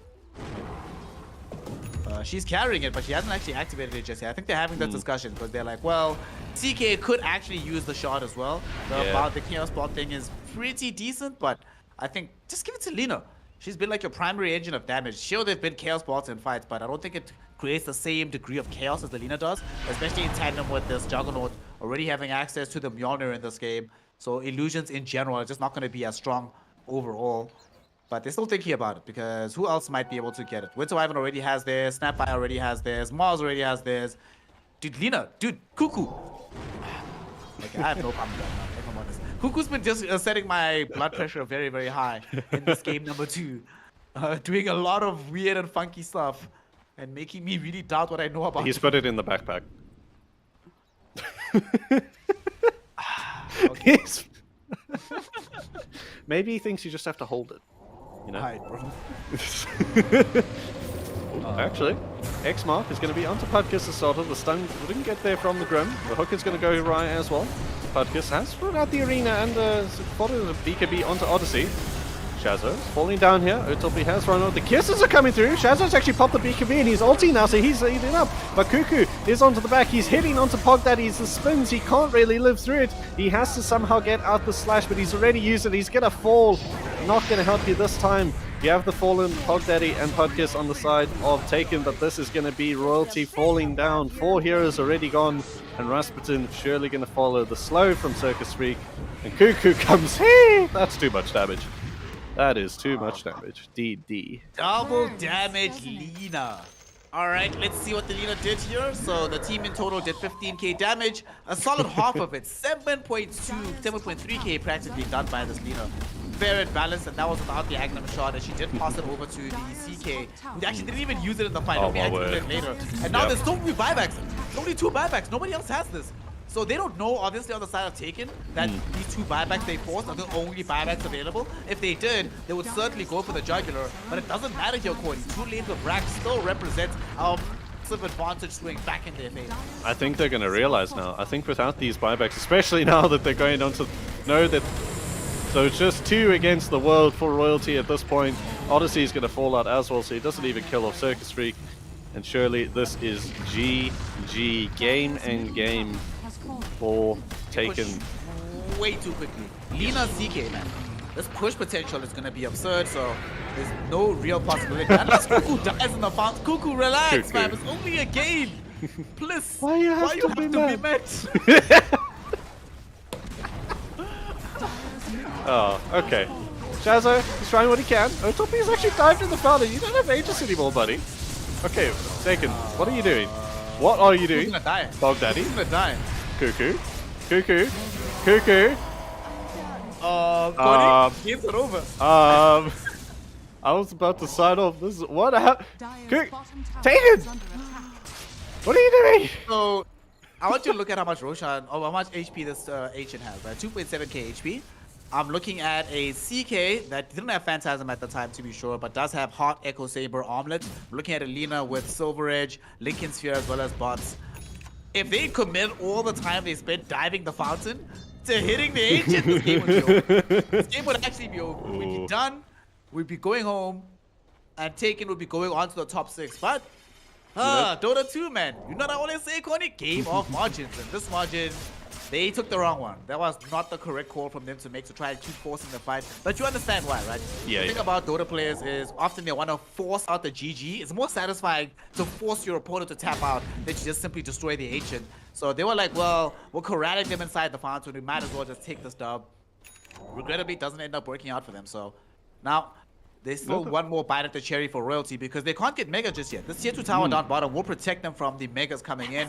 That does mean that the game is elongated, and we're probably going to be playing around either the next big team fight or the next Roshan coming in about 4 minutes. In the meantime, though, we should probably give a shout out to Lil Nap _ZA, who has been our second winner this evening of the Evetech Stealth Gaming Glasses. I see he's already responded in chat. What a lad. So that is going to be 2 for 2 for the evening here, showing that here at the EGL 1 side of things, we are very, very, very generous with the free swag we give out. It ain't going to shop. 2 people have gotten this. And I'm sure anybody who's Cuckoo's fans will be hoping that they were wearing these glasses right now, because he is putting on an interesting performance. Let's just put it that way on this, Lina. Oh, this DD in the mid lane. Please spot it. No, please spot it. Go down. Yes, okay. Hog Daddy isn't gonna take it. Okay. All questionable. You have to jump forward. Ranger's gonna be there. The spinner's gonna be as well. So Hog Daddy just trying to get on the back line. Actually swapped him away from the Venom at that point. No Podkiss for the rest of this fight, but Otopi is here. The GG Slash is going to kill off Venom and Circus Freak. It's now just Otopi versus the wall. The Cuckoo's not even there. A 4 for 1. A good trade for Royalty at this point in the game. Why were they here? What's happening? What was... Corny, What's hap- Corny. I don't want to say it. I don't want to say it. You know what this is? Nah, you know what this is? This is Game of Thrones, it feels like. There's actually no reason for them to be there. You Like, said it. Roshan is very far away Said from it. spawning up. There's no like the outpost, they were never going to claim this and keep it for long. They've already gotten top and mid racks. There's actually zero reason for anybody in the team to be playing on this side of the map unless the entire team can do the full court Okay, press. hold and up, hold keep up. Royalty Look at Esports inside Cuckoo. place. Top lane. Oh, he gets the break, but the spinner's going to be there. No. No. No, Why you... not like this. He just TP'd He's in actually here. dead. He's actually dead. He's actually He dead. has He's actually BKB and Satanic, so he's got to live through this. There isn't... No, GG Hog Daddy. Slash. No, not like Where's this. Pog Daddy's GG Slash? He was on cooldown from the previous fight, not like this. Okay, he gets fallen down. But the mid lane, Reign of Rax has gone in returns. I was looking at that. I'm like, okay, Cuckoo can either take a fight 1v2 here, or you can go kill. Pog Daddy, which he managed doing that. That was. Could he have spun TP'd and got out? Probably. Let's see. Did he have TP available? No, he doesn't. TP still on cooldown for another 7 still, seconds at this yeah. point. So I think he TP'd he couldn't in there. actually get out. And I think he blinked forward for that. If he had Omni Slash, that's actually a kill. But because he doesn't, he dies. Feels bad. He needs to. I would know. I was about to say I would actually caution him against buying the Scotty. I think what he needs now more than anything is going to be the Aghanim Scepter. Getting Swift Blink, the short slashes, anything that can allow him to just elongate these fights is going to be the necessary condition for him to succeed. I suppose Scotty does give you that through just like raw sustainability, but it doesn't give you any threat. And I think what he needs right now more than anything is threat onto this Lina. So this Scotty, I'm looking at Taken here. It looks like they're going to go for a straight Ancient Rush and just throw everything at this. 10 seconds for Cuckoo's BKB. The Linken's is there, so he doesn't get stunned up immediately like he has been. Winter's Curse is going to be there. The Marzarine at the same time. So the synergies aren't going to land. You are going to have the boat coming through, also hitting onto BKBs. Hog Danny in the back isn't going to hit onto Otopy, so everyone lives to fight another day. Nothing happened. You force a buyback though. Buyback. Yeah, from a Juggernaut. So if you kill him a solitary more time, the game just ends immediately. And look at this. The vision that they left behind on their way out of the space. This is actually pretty difficult to de-ward because the natural spot that you'd want to de-ward is right in front of your Ancients. And now, because of these wards, they spot out the smoke exactly. They know what's happening. They know every hero coming towards them. They know there's no boat. They know that they don't have Soulbind for a little bit longer. They don't have Arena though, so I don't think they want to take this fight. However, this fight is just simply not going to happen because of the vision that they laid down inside the base. So clean stuff happening on that push will keep this game at the very least still favorable for the side of taking Esports because they're not going to get caught out by the smoke gank. Buybacks at the moment. Lina, Pudge, Mars. Only ones who have it at the moment. The rest doesn't have enough gold or is on cooldown. So coming down to the wire it is here. DD, mid lane, spotted up. So Cuckoo. Yes, DD on Lina should not be allowed. Can they bring back item restrictions and just like rune restrictions too? Rune restrictions, item restrictions, actually play restrictions. You should have like meta bans, not just bans in the game. You just be like, I feel like this hero is too strong. We don't want to play against it. Sorry. Grove would be an unhappy man. Mid lane though, Royalty Esports still keeping them inside this because they did get the D ward out here. So Wannabe recognized why that particular smoke gank failed. Well, he has to be careful about his movement outside of the base. The scary thing about this is we've seen demonstrated time and time again that despite this 11k gold lead, honestly, the next fight really does come down to execution. Isn't having an Aegis in tow, Wannabe, becomes very difficult. Oh no, Wannabe. He's definitely dead here. He's going to have the kisses committed as well, so BKB is coming through, but again, there's an X-Mark, so he's going to go straight in just about a second. The Winter's Curse is going to come out. Pog Daddy didn't get cornered of that because of all the other stuff, but back in the back line, Otopy has gone onto Rasputin. The spear is going to be onto Kunkka in the back, and Otopy falling quite low, but here comes Cuckoo. The DD popped. He's going to lay into the two buybacks coming through. They actually are going to have the all the torrents coming up, and the Linken's is popped by Shazo. Not like this. He's just standing looking at Cuckoo lay into him with all the damage. Pog Daddy is left alone. It's a 1v5, and I think that is game. Shazo calls it for Royalty. They take home top 8, but more importantly, Taken are taking themselves to top 6 here at EGL 1 Season 3.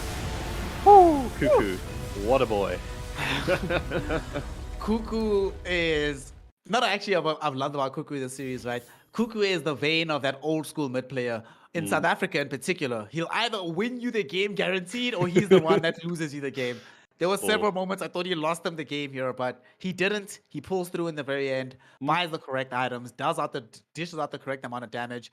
This is crazy. 57,000 damage being dealt by this Lina. It's insane. Wow.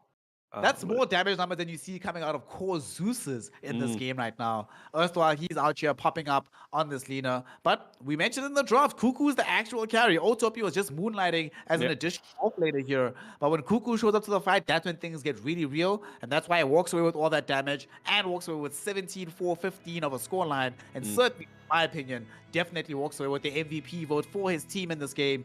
There were moments he could have been MVP for the other team, but he takes it away for his squad instead. It's definitely a thing here. Cuckoo being able to pull it through. gave us a bit of a heart attack. I'm not gonna lie. when he opted to tower dive or fountain dive in the win, but they pulled it through. He knew he was fine. He was confident. He just wanted to force it out, like you say. So it is going to be taking it to the next level, and I think they had their game plan set, right? So they're going to have to face up against XD in their next matchup, which is going to be very tough. The two purple teams going against, well, actually, it was actually all three of them, as Royalty was here as well. But we'll see who can take that next time. It's going to be an interesting draft there. So XD's sort of more diverse drafting style versus Taken's straightforward, let's put it that way. I will say that that's one thing that Taken's going to have to work on in the time between now and their next matchup with XD is XD have proven to be extremely versatile in drafts, like you've mentioned, but what that also means is that they have a much wider array of ideas of how to approach certain situations in the draft. And I think with Taken Esports, they somewhat demonstrated today that they can be a team that gets a little bit exploited drafting-wise, where you can somewhat see where they're being corralled into direction, but overall, if they can get a good draft and play at the highest level possible, especially with their team fight execution. I will admit I wasn't always incredibly impressed with their movements around the map in particular. I think they need to work on the most, but their team fight execution is extremely good coming out of Taken Esports. So them being in the top 6 is not that much of a surprise given that fact, and they actually might have a decent run at being able to challenge some of the other teams that are in the top 6 already. Unfortunately though, Royalty Esports falling out, and I think the main reason why they fell out is just that sometimes you see a team that has some very good individual strats, very good individual like hero player combinations, but they just can't get it all to gel in time to become a cohesive unit. When they look good on their individual heroes, you could see why they're a strong enough team to get top 8, but unfortunately that's not enough once we get to this echelon of Dota. Suddenly it becomes much more important to have a team that's cohesive rather than an individual player that's doing his best. And I think that's what Takers were able to demonstrate to us today. Taken had the upper hand here, and it's Royalty. They played well. They had those times where we saw the cohesion. I think their drafting has been on point, but again, it comes down to your execution and your moments in game where you don't think, you do. And Taken just had that in spades today. Pudkiss on the Pudge in the first game just sort of being a try kill me, I dare you. And in the second game of the Mars, always having those arenas on point. Sometimes a little misynergy here and there, but being able to spear up and especially killing these supports early on in the fight really helped them forward into taking an advantage. So yeah, it's just Taken. They took it. They were the take. They other verbs. All the verbs, but they did it. That's what we need to know. Well, with them having done this, they move forward into the top 6 as mentioned against the side of XD Gaming. But the week of EGL 1 Season 3 action is not done just yet, as we still have another top 8 lower bracket matchup to bring you, which of course will be Aura Gaming taking on the side of WRG in a couple of days' time. So you certainly do not want to miss that particular matchup, because the winner of that will go on to play up against the ZIZ, which has a Evetech Stealth Glasses winner on them for some reason. But you know, we out here, we spread the love and not just the prize pool here at EGL 1. Unfortunately though, that does mean we will be closing out the evening here, Corny. So before we go, give us the final word here. If you are the coach, let's say they had to contract you for one last session on the side of Taken Esports, what final piece of advice would you give them going into their next matchup if they want to move on into the top 4? Finish the game when you can. I think eliminate the chance of anything going around. A little bit sketchy there, so just finish, play off their strengths, which they do have, and I think they'll be fine. If they just play off their advantage, play off their strengths, they can go far. They can give XD a run for their money, definitely. That's certainly going to be an exciting matchup, which will be taking place in still a little bit of time here in EGL 1. If you want to know exactly when it's going to be happening, you need to go on ahead and follow at Evesports ZA on the social media platforms to be aware and abreast of all the developments happening here in EGL 1 Season 3, brought to you by Dell and Intel as our sponsors. Of course, you need to go and give some young love towards everybody that's been participating in making the stream possible. Please go show some love towards our boy Corny there. You'll see his social medias right underneath his name right now. And make sure that you say, hey, what's up? Holla at him. And I'll say hi back, I promise. Give him a list of additional old dad jokes, because I guarantee he's going to end up saying them on stream. With that, we're going to be closing this one out. Taking Esports, they go forward. We say goodbye to Royalty Esports, but we still conclude with a night of amazing Dota here in EGL 1 Season 3. So from myself, Snare, from CORNY, and from the rest of the Evesports team, we thank you for joining us, and we'll see you next time for some more incredible Dota 2 action.